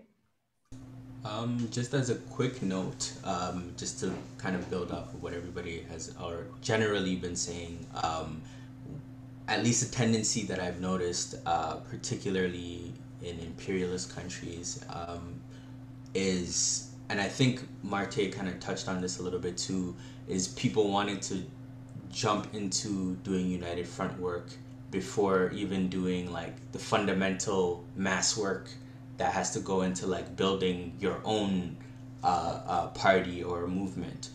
And a lot of people will start from, who do we work with? Who do I work with? When they have no masses behind them, and then expect everybody else to bring the masses that they have, and then somehow be able to proselytize and bring them over, but without doing the work for yourself. This is more so, again, a tendency that I've seen a lot in imperialist countries, and I think definitely it's something that needs to be, in relation to this topic. When I think of it, what's concretely relevant to the work that I'm doing here, or that of people that I know here, revolutionaries and Maoists, that's a huge missing piece a lot of the time. Like, do you really know the masses? Do you really engage with them on a day-to-day basis? Do you really talk to them? Do you really feel and understand their struggles? Instead of worrying about, like Marte suggested, how big can we get as soon as possible, and that is important. Of course, we're going to need size, we're going to need to grow. And again, like the comrade mentioned, United Front is one of the weapons, and it's fundamental and it's crucial. But at the same time, depending on what stage you're at, that's how you determine, how to utilize the United Front. And a lot of people, at least in our context or in my context, like to jump the gun a lot of the time. So that's just a little bit that I wanted to add on to that. Yeah, that was really good. Like, I think Comrade Mubarak's example was also highlighted in Comrade Jom's example of how the old Communist Party of the Philippines tried to merge with the Socialist Party in order to bolster its numbers without actually addressing ideological, political, and organizational issues. So I think that was very interesting. We had an historical lens, a theoretical lens, a practical lens, and one that offered challenges and also concrete solutions. So I think I think we could proceed to the next question. So maybe Justin. All right, thank you. So let me read the second question. So again, just like the first question, I'll provide some short of a background, then we'll proceed with the question itself. So here it says, since Mao Zedong's death, the Communist Party of China has constitutionalized the ideologies of Deng Xiaoping theory / socialism with Chinese characteristics. Jiang Zemin, 3 represents Hu Jintao, scientific outlook on development / harmonious socialist society, and Xi Jinping's thought on socialism with Chinese characteristics for a new era. So most of these theories deal with the emphasizing productive forces to advance socialism. And the party state of all people's party stands on Hong Kong and Taiwan, among others. And we can see some similarities with the theories of the post-Stalin Soviets premiers, such as Khrushchev's Tuho's and Treaties. So the question here is, what would you say are the similarities and differences of the old and new characteristics of Chinese and Soviet modern revisionism? So again, the question is posted in our Zoom chat. You may read it and provide an answer. Thank you. Who would like to start? Marte? Okay. Yeah, I'll go ahead and start. It's very interesting to kind of see the differences in how, or there are similarities. Like when I was talking about like that, basically the situation in Africa, the whole like charging interest on loans, and kind of like, you know, supporting all sorts of these different like sometimes very reactionary powers in the global South. Those are things that did exist under both Chinese and Soviet modern revisionism. Obviously, inside of the countries, the prominence of market powers. I would say that the Soviet Union seemed to have more of a role of the state until like the very end of the Soviet revisionist period. But I think that one of the really interesting things that's a difference between how both of the social imperialist powers interacted with the rest of the world is the Soviet Union seemed to do more support of armed struggles that were going on in the global South, whether that was sending weapons or money. Oftentimes this had conditions, or this had to do with like the political leaning of said movement. But that was generally like how the Soviet Union kind of ended up getting a lot of influence in whatever new types of states or were created in the process or after wars like this. China, on the other hand, nowadays seems to just straight up be against like any kind of like revolution, right? So for example, when there was like the People's War in Nepal, I believe China was just completely against the People's War in Nepal and just supported like the Nepalese monarchy, which is very interesting. Instead of trying to like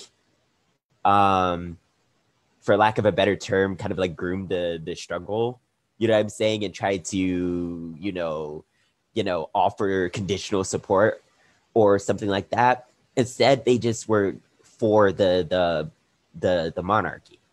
China is also like against the struggle in the Philippines for obvious reasons, and against the struggles in any kind of like situation in which there's like a guerrilla war in the modern day. I don't think that China usually supports it. And I think that is one of the main differences that I've noticed. But yeah, I'm interested to hear like what the other perspectives on it are.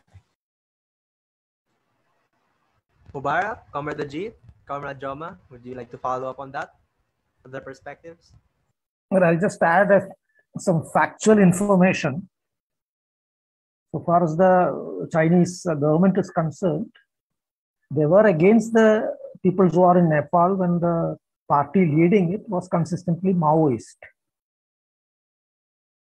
Because you must remember that the Nepal Communist Party has a history of fighting against the Dengist leadership. It was one of the parties that initially had come out immediately against the Dengist capitalist takeover in China. So long as that party retained its Maoist orientation, the Chinese government did nothing to help it, rather did everything to oppose it and even characterized it as a terrorist movement. But the moment the leadership started turning towards rightism, right opportunism and outright revisionism, feelers were sent out, including promises of aid. So it's not that they have a different record compared to the Soviet revolutionists. They have played the same game. I mean, they are playing the same game. And there are some reports in the Indian press about the Chinese role, current role in propping up or assisting some of the armed organizations operating along the Myanmar-China border. Of course, these are reports that are coming in the Indian press, so one does not know whether that is true or it is something being pushed by the Indian intelligence agencies to defame China, because there is a big tug going on between them also. But if you look at the case of the Soviet Union also, you can see that for a long period after the seizure of power in 1956, the Soviet revolutionists were also opposed to any sort of armed activity in any of the oppressed countries.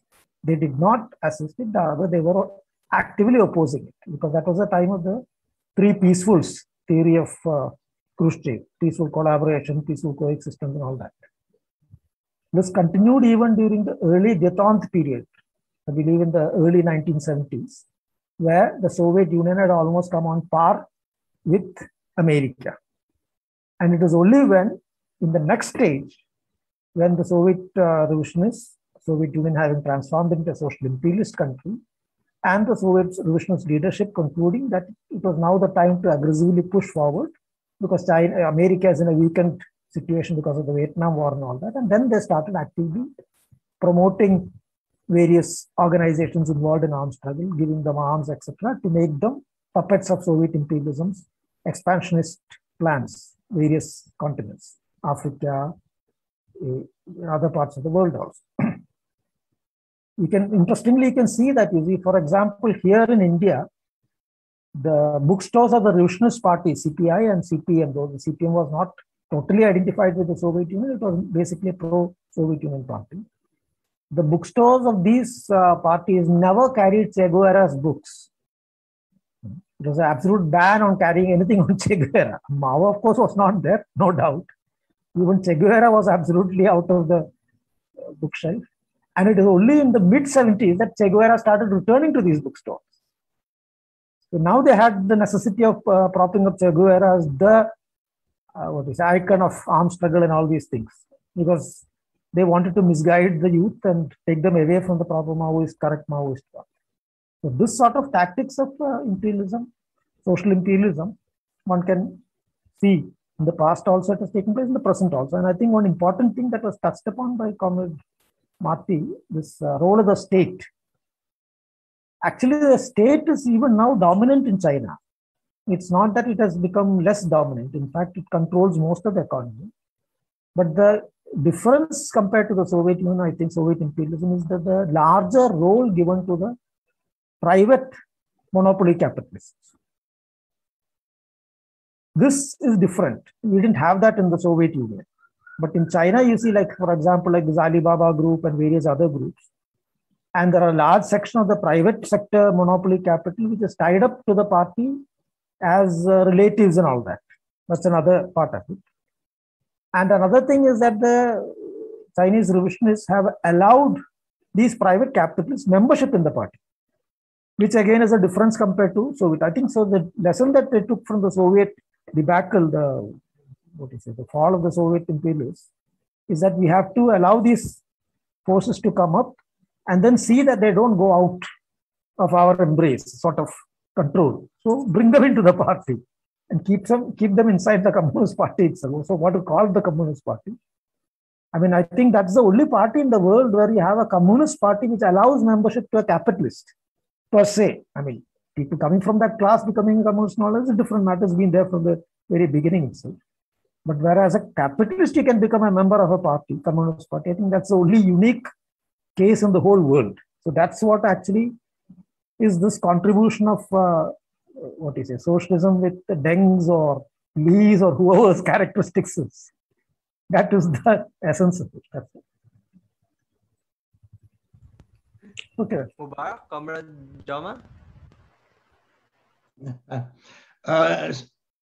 Well, I'd like to describe the similarities and differences between the Soviet revisionists headed by Khrushchev in 1956 and Deng Xiaoping, let us say 1976, when he headed the counter-revolutionary coup. In terms of historical background, Khrushchev would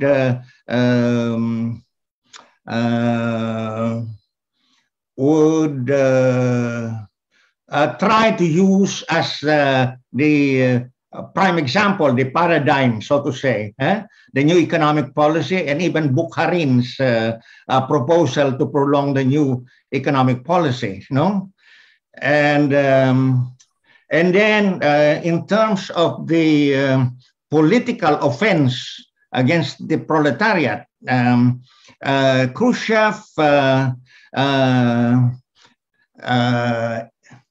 instigated splits among the left, no?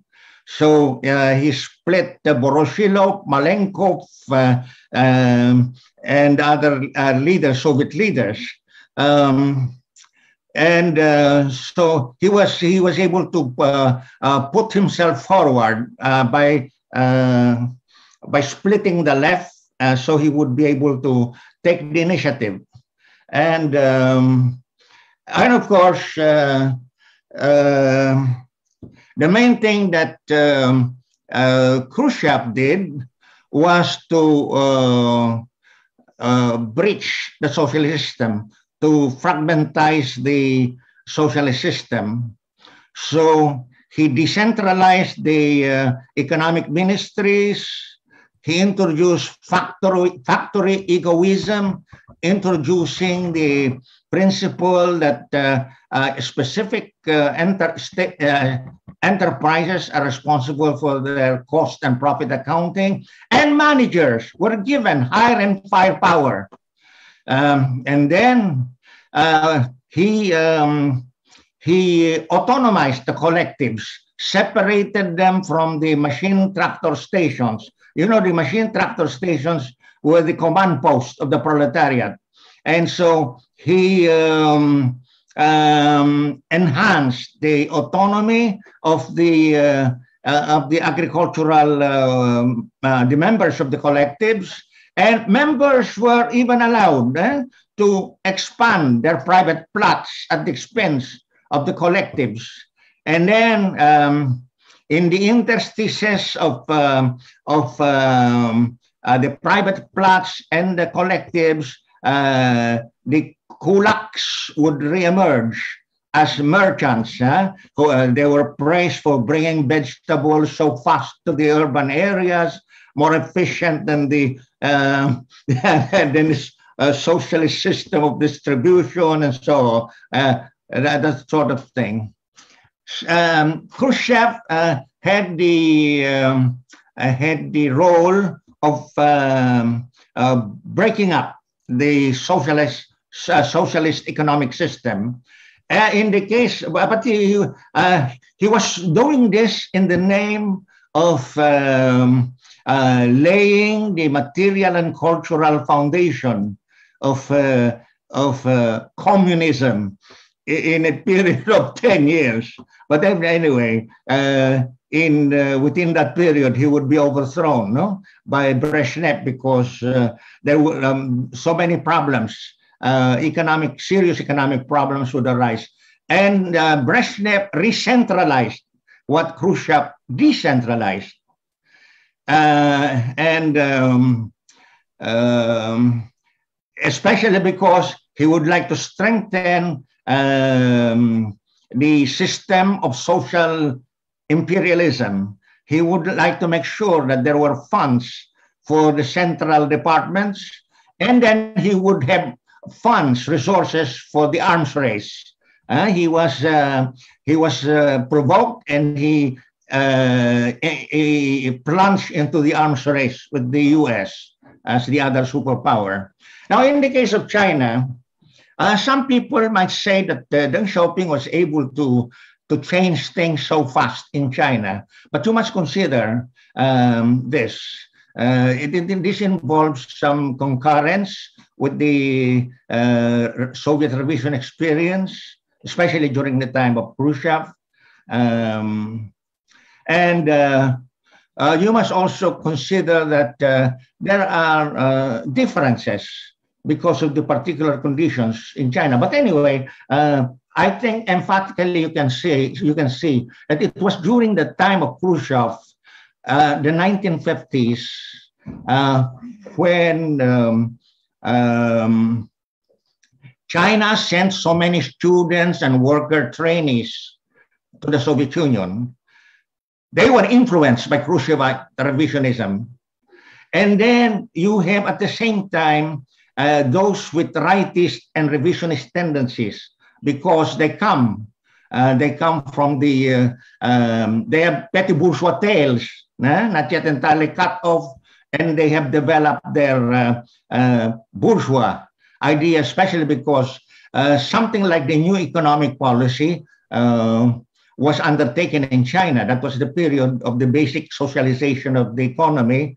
And, you know, there were concessions to private enterprise, even to capitalists. The state-private corporations were set up to accommodate the national bourgeoisie and even big bourgeoisie, who did not show great hostility to the revolutionary movement, were allowed to convert themselves into national bourgeois, provided they followed state policy. So there's a difference. And they were used also for their connections with the outside world. No, that's why you know, big compradors can worm their way too, no, and take the role of the national bourgeois after the revolution. And then there were also there were concessions through the early stages of cooperativization. There were concessions to even to rich peasants and middle peasants, and in industrial cooperatives there were also concessions to small and medium enterprises. Just imagine, no, there are not enough cadres to take over, you know, the management of all these silk enterprises, you know. And you know, there is the China made use of the Leninist policy called the buying off policy, rather than frighten the managers and the highly paid skilled workers with ultra left actions against them. You must keep them, and especially the managers. You don't have enough cadres. You have just won a war. You have plenty of worker and peasant cadres, but not so many. That's why you engage in trade unionism and even organizing at the supervisors level, so that when the revolution would win, you have enough. It is more expensive to hire foreign experts, even Soviet experts. You have to build houses for them.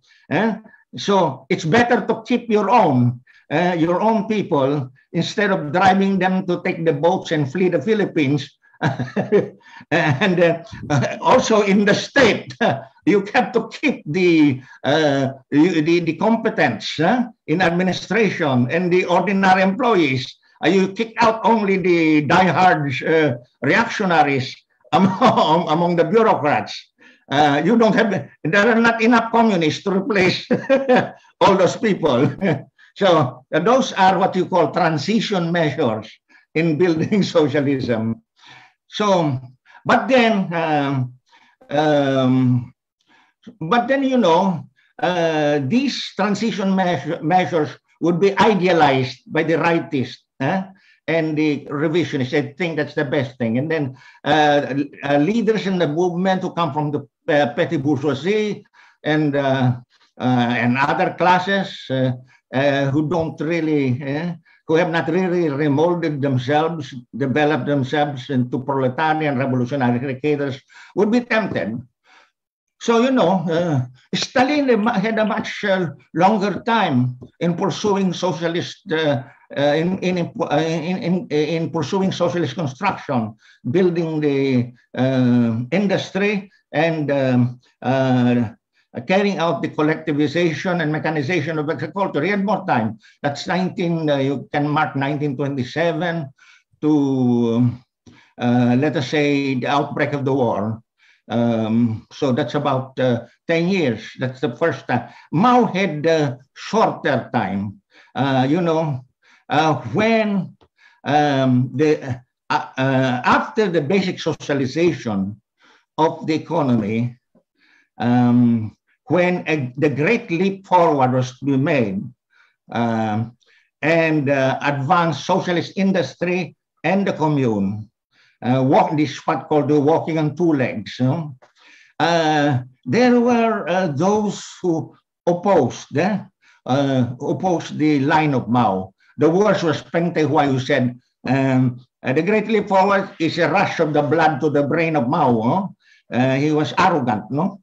just because he was the commander of the Chinese volunteers in the Korean War, and he was close to the Soviet Union.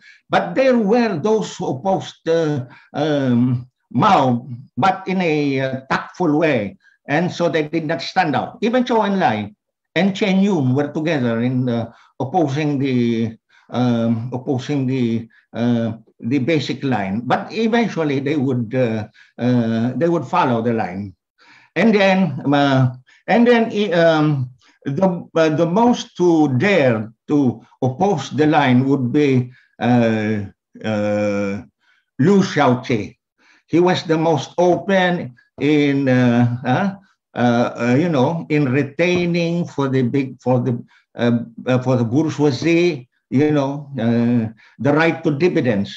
You know, at the beginning of the Great Leap Forward, the capitalists were getting from the state private corporations as much as 25% of the corporate net income. And the proposal was to let the capital contribution of the capitalist stay, but earning interest, much smaller smaller percentage of the net income would go to them, not as much as 25%, but even this would be opposed. Liu Shaoqi would be for expanding the private plots. So there is the line of imitating the so-called reforms in the Soviet Union. And then there are, of course, the homegrown attitudes based on the class origin and lack of remolding by certain cadres in the Communist Party.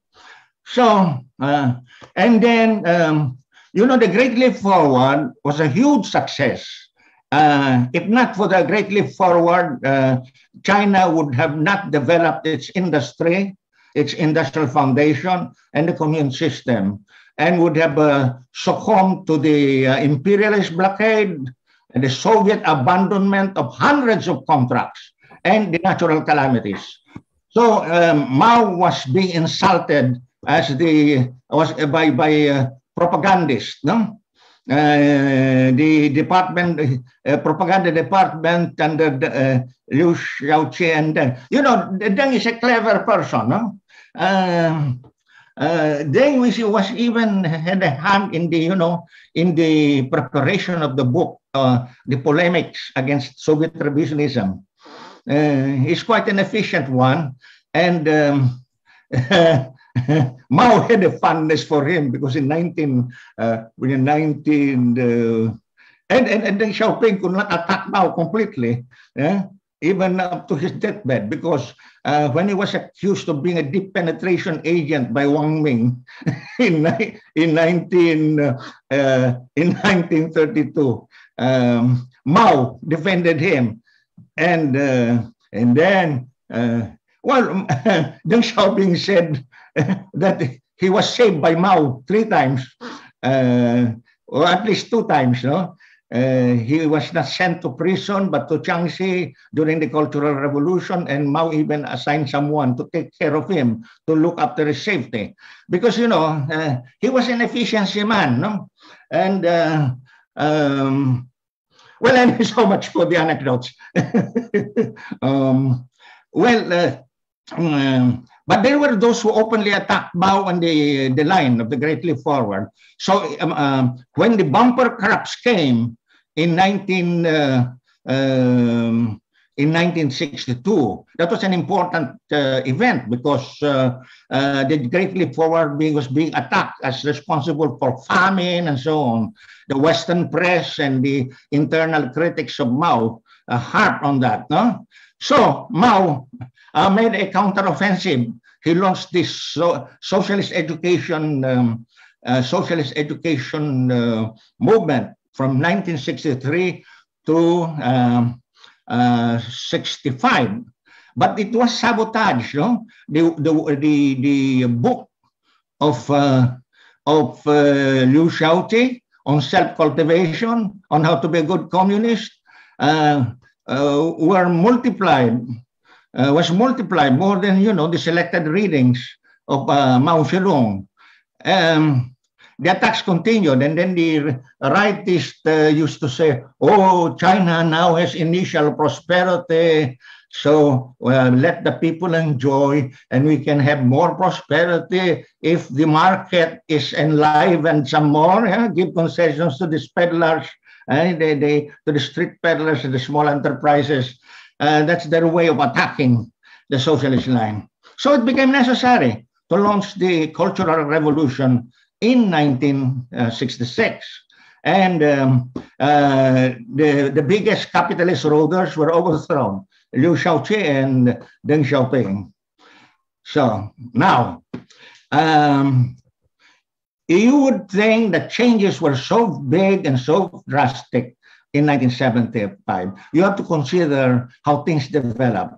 The left was, what shall you say, had the upper hand, I think, from 1969 to 71. Definitely, they had the upper hand. And so you had the Red Guards, the revolutionary committees in one, the Shanghai Commune, you have the exemplary theoretical models, and so on and so forth. Then I reel them off just to give you an idea of what changes occurred in and there were, the model constitution of Ansan, and you have the touching models, all that. There was a revolutionization of the superstructure and enhancement also of the mode of production, the socialist mode of production. But then this is something, as early as the 9th Congress, when from my sensibility drawn from reading constitutions, I was taken aback why the name of Lim Piao should be in a constitution. But he was then being touted as the closest comrade in arms and the most reliable successor of Mao. But something happened in the 9th Congress. Wang Hongqi, the vice chairman, stood up to hit Lim Piao was too much in a hurry to take over the leadership. So the intrigue circulated that Lim Piao was in a hurry. Lim Piao was in a hurry to become the president. You see, but Mao wasn't interested in the presidency. Some people thought that he might be interested in getting the title of president because he resigned from it under criticism that he did not know economics. What Mao did was to eventually give it to the old man Tung Piwu. He was satisfied with being chair of the Central Committee and chair of the Military Commission. But then the intrigue circulated against Lim Piao. And then his son would be pointed to as plotting the assassination of Mao. For a whole year, the rumors circulated, and even, Chinese in the Philippines would come to know these intrigues. So there was something fishy about these intrigues going on. From right now, I think this was part of the attempt to split the left, to split the left. And progressively, the left was split, So Lim Piao was killed. Together with his high staff members. He was on a plane in which the fuel was not enough to reach the Soviet Union. Imagine flying to the Soviet Union, the number one opponent of Soviet social imperialism. And you can have a pilot can fly a plane and then jump out, fly and then parachute out, and then put the plane on autopilot, and then the plane will just drop on Mongolia. So that's the. It's unimaginable that Lim Piao would be running to the Soviet Union. Then the next target would be Kangsheng. But Kangsheng was formidable because Kangsheng, just like Deng Xiaoping being efficient around Mao in running the party, Kangsheng was instrumental in replacing Wang Ming. Someone had to replace Wang Ming in relation to Stalin and the Soviet Union. Kangsheng was the arranger of substantial relations between the Chinese and the Soviet Party from 1936 onwards. You must remember that. So,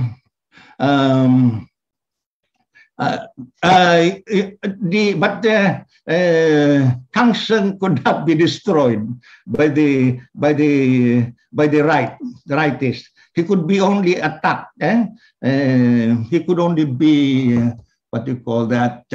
expelled posthumously. But then, because the infighting, 1976 was a year of very dramatic events. Chou Enlai died, and it was Deng Xiaoping who delivered the eulogy. A few months after that, Deng Xiaoping would be removed as an advocate of big comprador ideology. His idea of modernization dependent on integration in the world capitalist system, and then and on foreign investments, and then it would be the turn of Mao to die in September.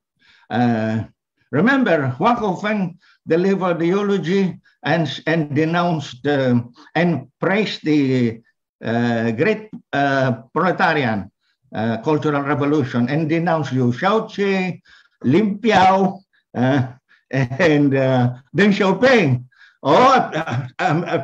Then came October, 1 month after that, there was a rightist centrist combination to denounce the cultural revolution.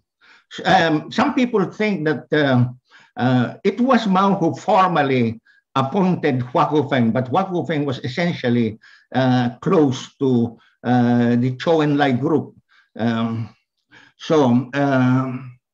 Then in 1978, there was already a counter-revolutionary coup against the proletariat in October 1976. And in the third plenum of the 11th Central Committee in 1917, then you have this full array of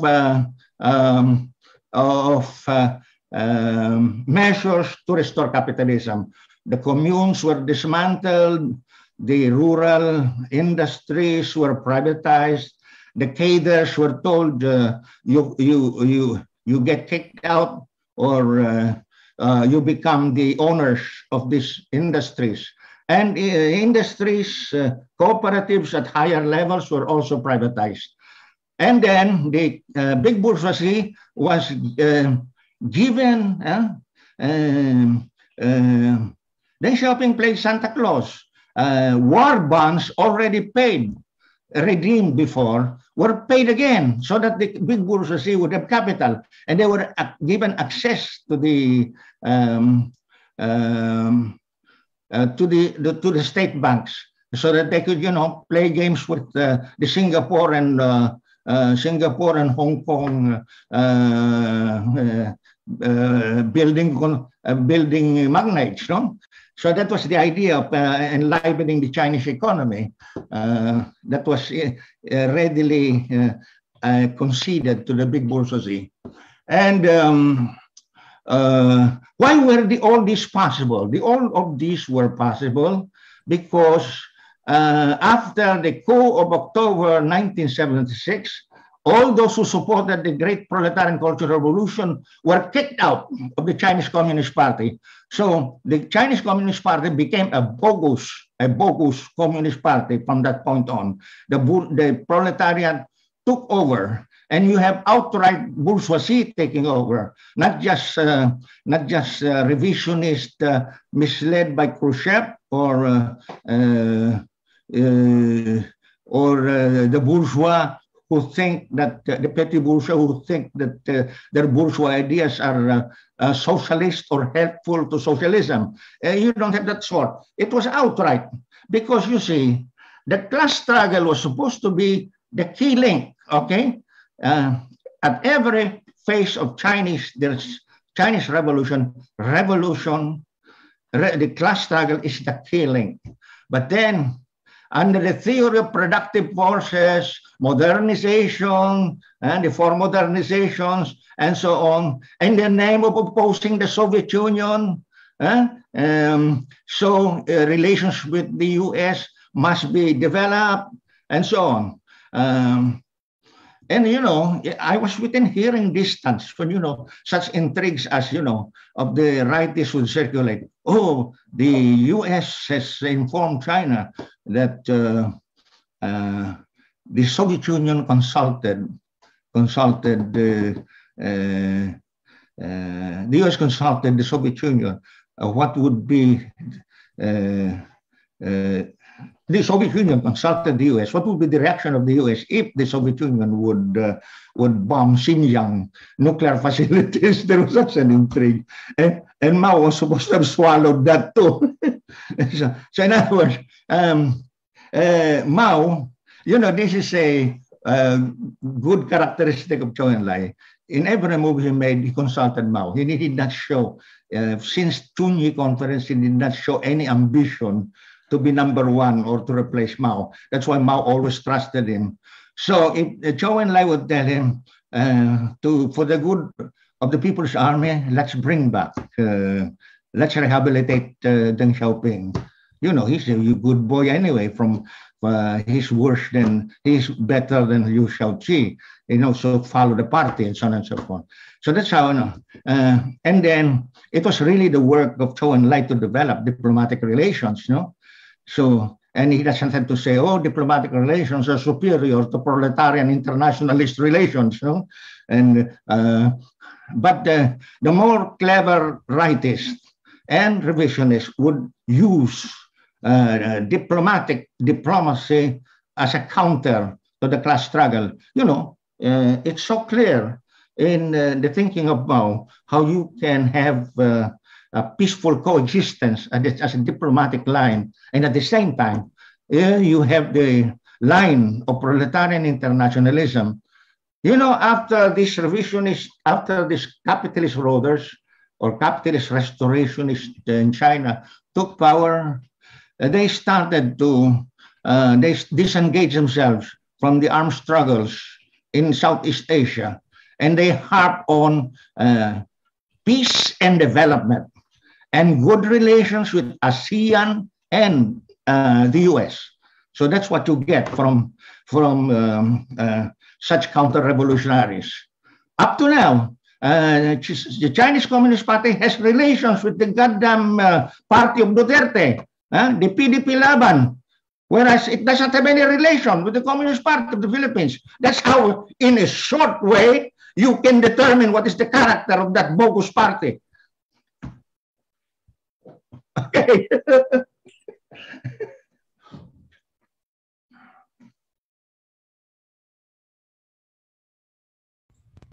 Okay, thank you for that passionate ending to that historical exposition on Chinese revisionism. I think Mubarak, you need time off, tama ba? Am I correct? Yeah, just because it's 4 a.m. so I might need to I might have things to do. Yeah.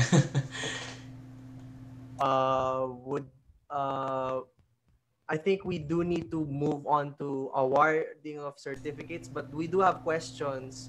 So how would you guys like it? 5 minutes, just quickly answer something, or would you like it that we send you the questions and maybe you could reply to us with a full exposition and we could probably release a PubMat?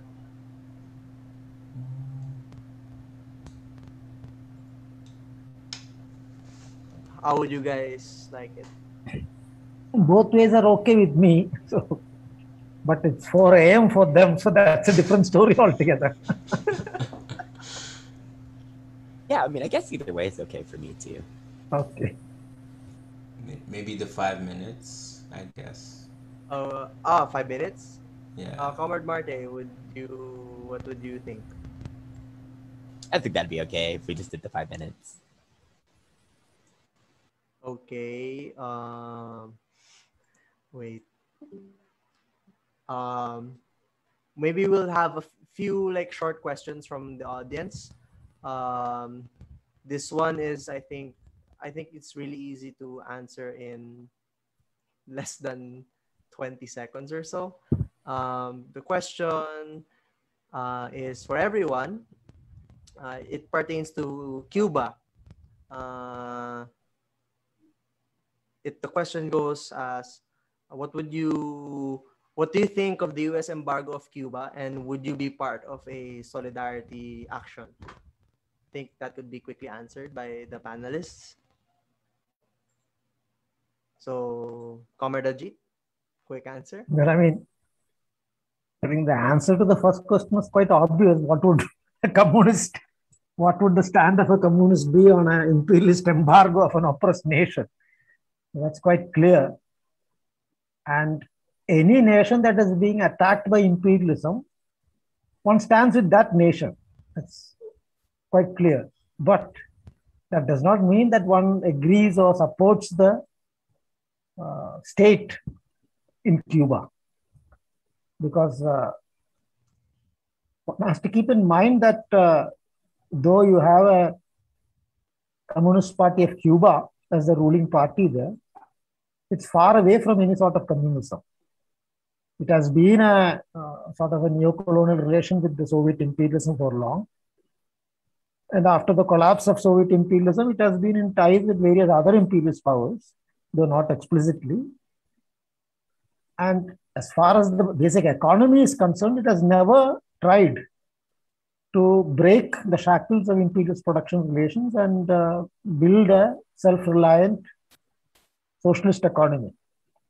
It's not an absence of resources or anything, it's a political line that has been crucial there. So one has to differentiate that, and as far as the imperialist embargo and all that is concerned, definitely one opposes it and rallies against it. So one should distinguish between these two aspects. Comrade Mubarak, thank you for that, Comrade Ajit.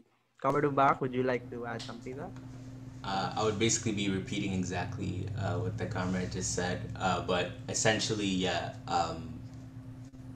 In terms of, you know, same thing with Venezuela when it was intensifying a few years ago, right? It's like, yes, no matter what, we're always against imperialist intervention or embargo on any oppressed nation. But at the end of the day, that line has to be drawn in terms of the internal contradictions of that country within itself, and what the class contradictions are, what class is actually in power, so on and so forth. And I think, yeah, with Cuba, generally speaking, it's pretty clear that historically they've, again, like, have basically, just like the comrade said, haven't like attempted to really be more self-reliant, and really, in a way, it's been this kind of commandist tendency that I think is pretty common across the board with the so-called Marxist-Leninist parties, especially after the Soviet Union's collapse, but even before it. And overall, like, yeah, basically, I'm basically just repeating everything the comrade said, so I'll leave it at that. Comrade Marte? Yeah, I basically agree with what's been said so far. I think that there's like a difference between like agreeing with the specific like path that the Communist Party of Cuba has taken, and just opposing the imperialism, especially since, like, you know, I'm in the United States, so it's like it's important to oppose the imperialism of, you know, saying one's own country. So definitely, like, the direct answer to that question is the U.S. embargo of Cuba is like hurting the Cuban people and it should be opposed. And would I be a part of Solidarity Action? Yes, again, it's explicitly against the blockade, but again, like, I do like take, like, you know what I'm saying, the like a stance or draw the line when it comes to political position on Cuba. Last but not least, Comrade Joma. On Cuba. Yeah. The mass line of the International League of People's Struggle is to support all anti-imperialist and democratic struggles. And further on, outside of the ILPS, the Communist Party of the Philippines says these anti-imperialist and democratic mass struggles are ushering in or paving the way to the resurgence of the world proletarian revolution. With all the big socialist countries like the Soviet Union and China gone as pillars of the world proletarian revolution, it's really important to have unity with all anti-imperialist and democratic forces, and of course, in that connection, develop the proletarian revolutionary forces. But you know, the imperialists are are still on a rampage. They want to finish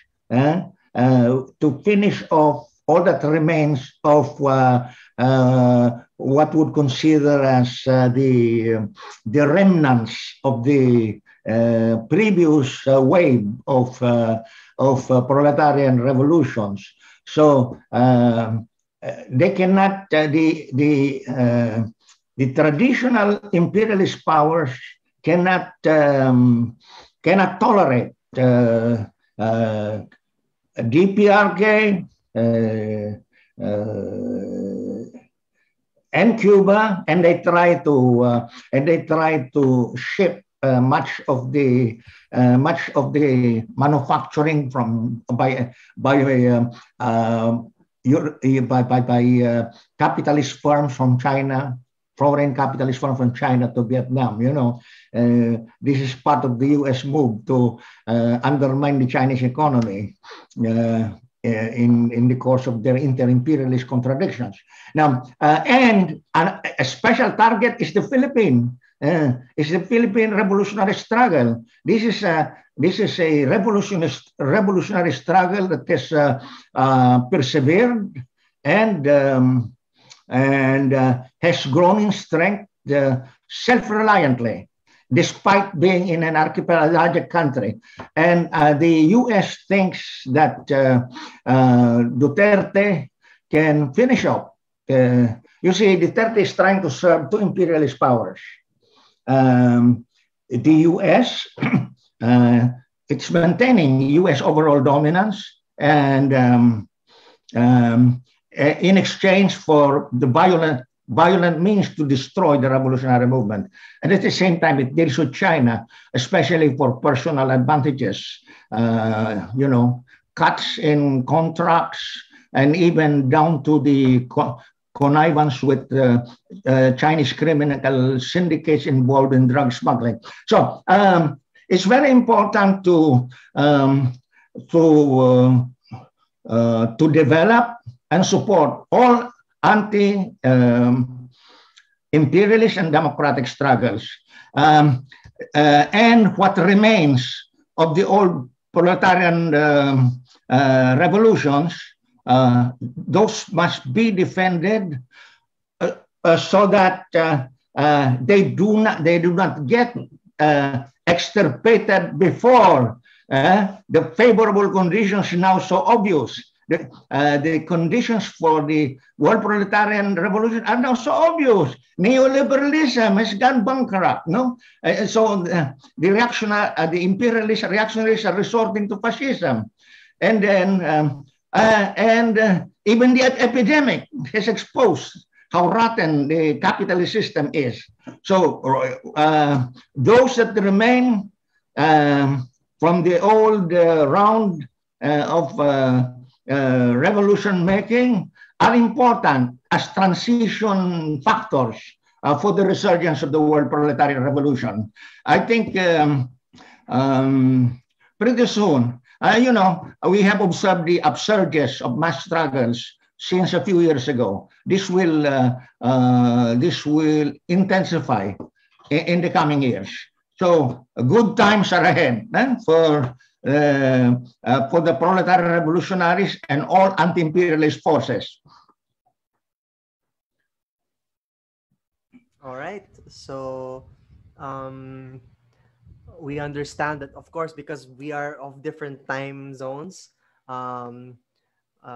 just as Mark said, no, there are limits to what the human body could possibly do in labor. So we will be doing an awarding, but we will still be sending the questions. So if you would like to stay, or you could drop by, or like get a cup of coffee or something, we would do that. We will record the next part in Zoom, and we will release it. But we will have to stop the live streaming here. So we will now be awarding the certificates. Okay. So, and then after that, we can have maybe a short break and probably resume with the questions, because they are really interesting. There are questions on the protracted People's War being feasible in Mexico, questions on two-line struggle inside the democratic, in a party that has democratic centralism. So Comrade Jama has already said stuff about that, like how do you manage struggle inside the party? There are a lot of interesting questions that we cannot compress, so we'll have to first end the live stream. So I think, Justin, this is on you. All right. So thank you very much again for our speakers for gracing our event. So to further show our appreciation, the Institute hereby awards the certificates of appreciation to Prof. Jose Maria Sison, Marty White, and Muralike for in addition with regard to Comrade Mubarak as well, for imparting valuable knowledge as speakers in the forum Let 100 Flowers Bloom, 100 Years of the CPC, of the first anniversary of the Institute of Nationalist Studies, entitled From Peripheries to the Seas, Reclaiming Our Narratives from Colonialism and Imperial Hegemony, given this day on the 23rd of July, 2021, on behalf of INS. Thank you very much once again. On that note, we end today's fruitful discussion temporarily, but we would like to thank our partner organizations and our media partner, UPLB Perspective. And again, Comrade Jama wasn't here a while ago, but we were joking that maybe we could call the comrades as kasama. So thank you to our speakers, kasamang Ajit, kasamang Marte, kasamang Mubarak, and of course, Kajoma, for being with us here today. Justin? So that ends the second day of the celebration of the INS first anniversary. Let 100 flowers bloom, 100 years of the Communist Party of China. We hope you all learned from the discussion today, and also we would love to hear your thoughts on how today's event went as well. So please make sure to accomplish the evaluation form at tinyurl.com/INS Day 2 forum. And I think it will be sent to the FB Live chat box as well. So this will allow us to issue your official certificates of today's events. But of course, our celebration is not yet over. We still have a couple of events lined up for the anniversary special. On July 25, we will be having a forum on the critique and the limits and potentialities of post-colonialism and decoloniality, as well as a workshop on anti-imperialist methodology. The critique will be from 2 to 3:50 p.m. Philippine time, and the workshop will be 4:15 p.m. until 5:45 p.m. Philippine time. We'll be releasing PubMats. Of course, the following day, as our in true revolutionary spirit, to celebrate, we ought to celebrate using political work. So on July 26th is in the Philippines. Duterte will be having his State of the Nation address with all his so-called achievements, aside from the reality of it, it's mostly poverty and death. But consequently, the masses will be having their own mobilization, their own State of the Nation address. PubMats will be released by other organizations. So if you're in the Philippines, please do go. And if you're from the Imperialist Core or wherever, please support us with power sharing and whatnot. Then on July 27, there will be a discussion on the geography of imperialism. So for the Dengists who think that the Philippines and India are not part of the global south, maybe this might be helpful for you. So you could attend this 2 p.m. Philippine time, as well as a workshop on digital cartography. So if you guys want to help map out where the global south is, it will be there, July 27, 4:30 p.m. And lastly, July 30, the basic different organizations of the basic masses in the Philippines will be having a situationer and a solidarity night. So we will cap our INS anniversary celebration with, of course, being in solidarity with the basic masses. Justin, would you like to add something? All right, so make sure to visit our social media accounts for more details about our anniversary events. To those interested in joining the Institute and being one with us as we forward a nationalist consciousness through anti-imperialism, you may sign up at tinyurl.com/INS sign up form. And once again, thank you very much for joining us today and for sharing your insights. So this has been Justin Permalo. And this is Lance Espejo. We are your hosts for Let the 100 Flowers Bloom, 100 Years of the Communist Party of China. Thank you very much and see you in our next events. Bye.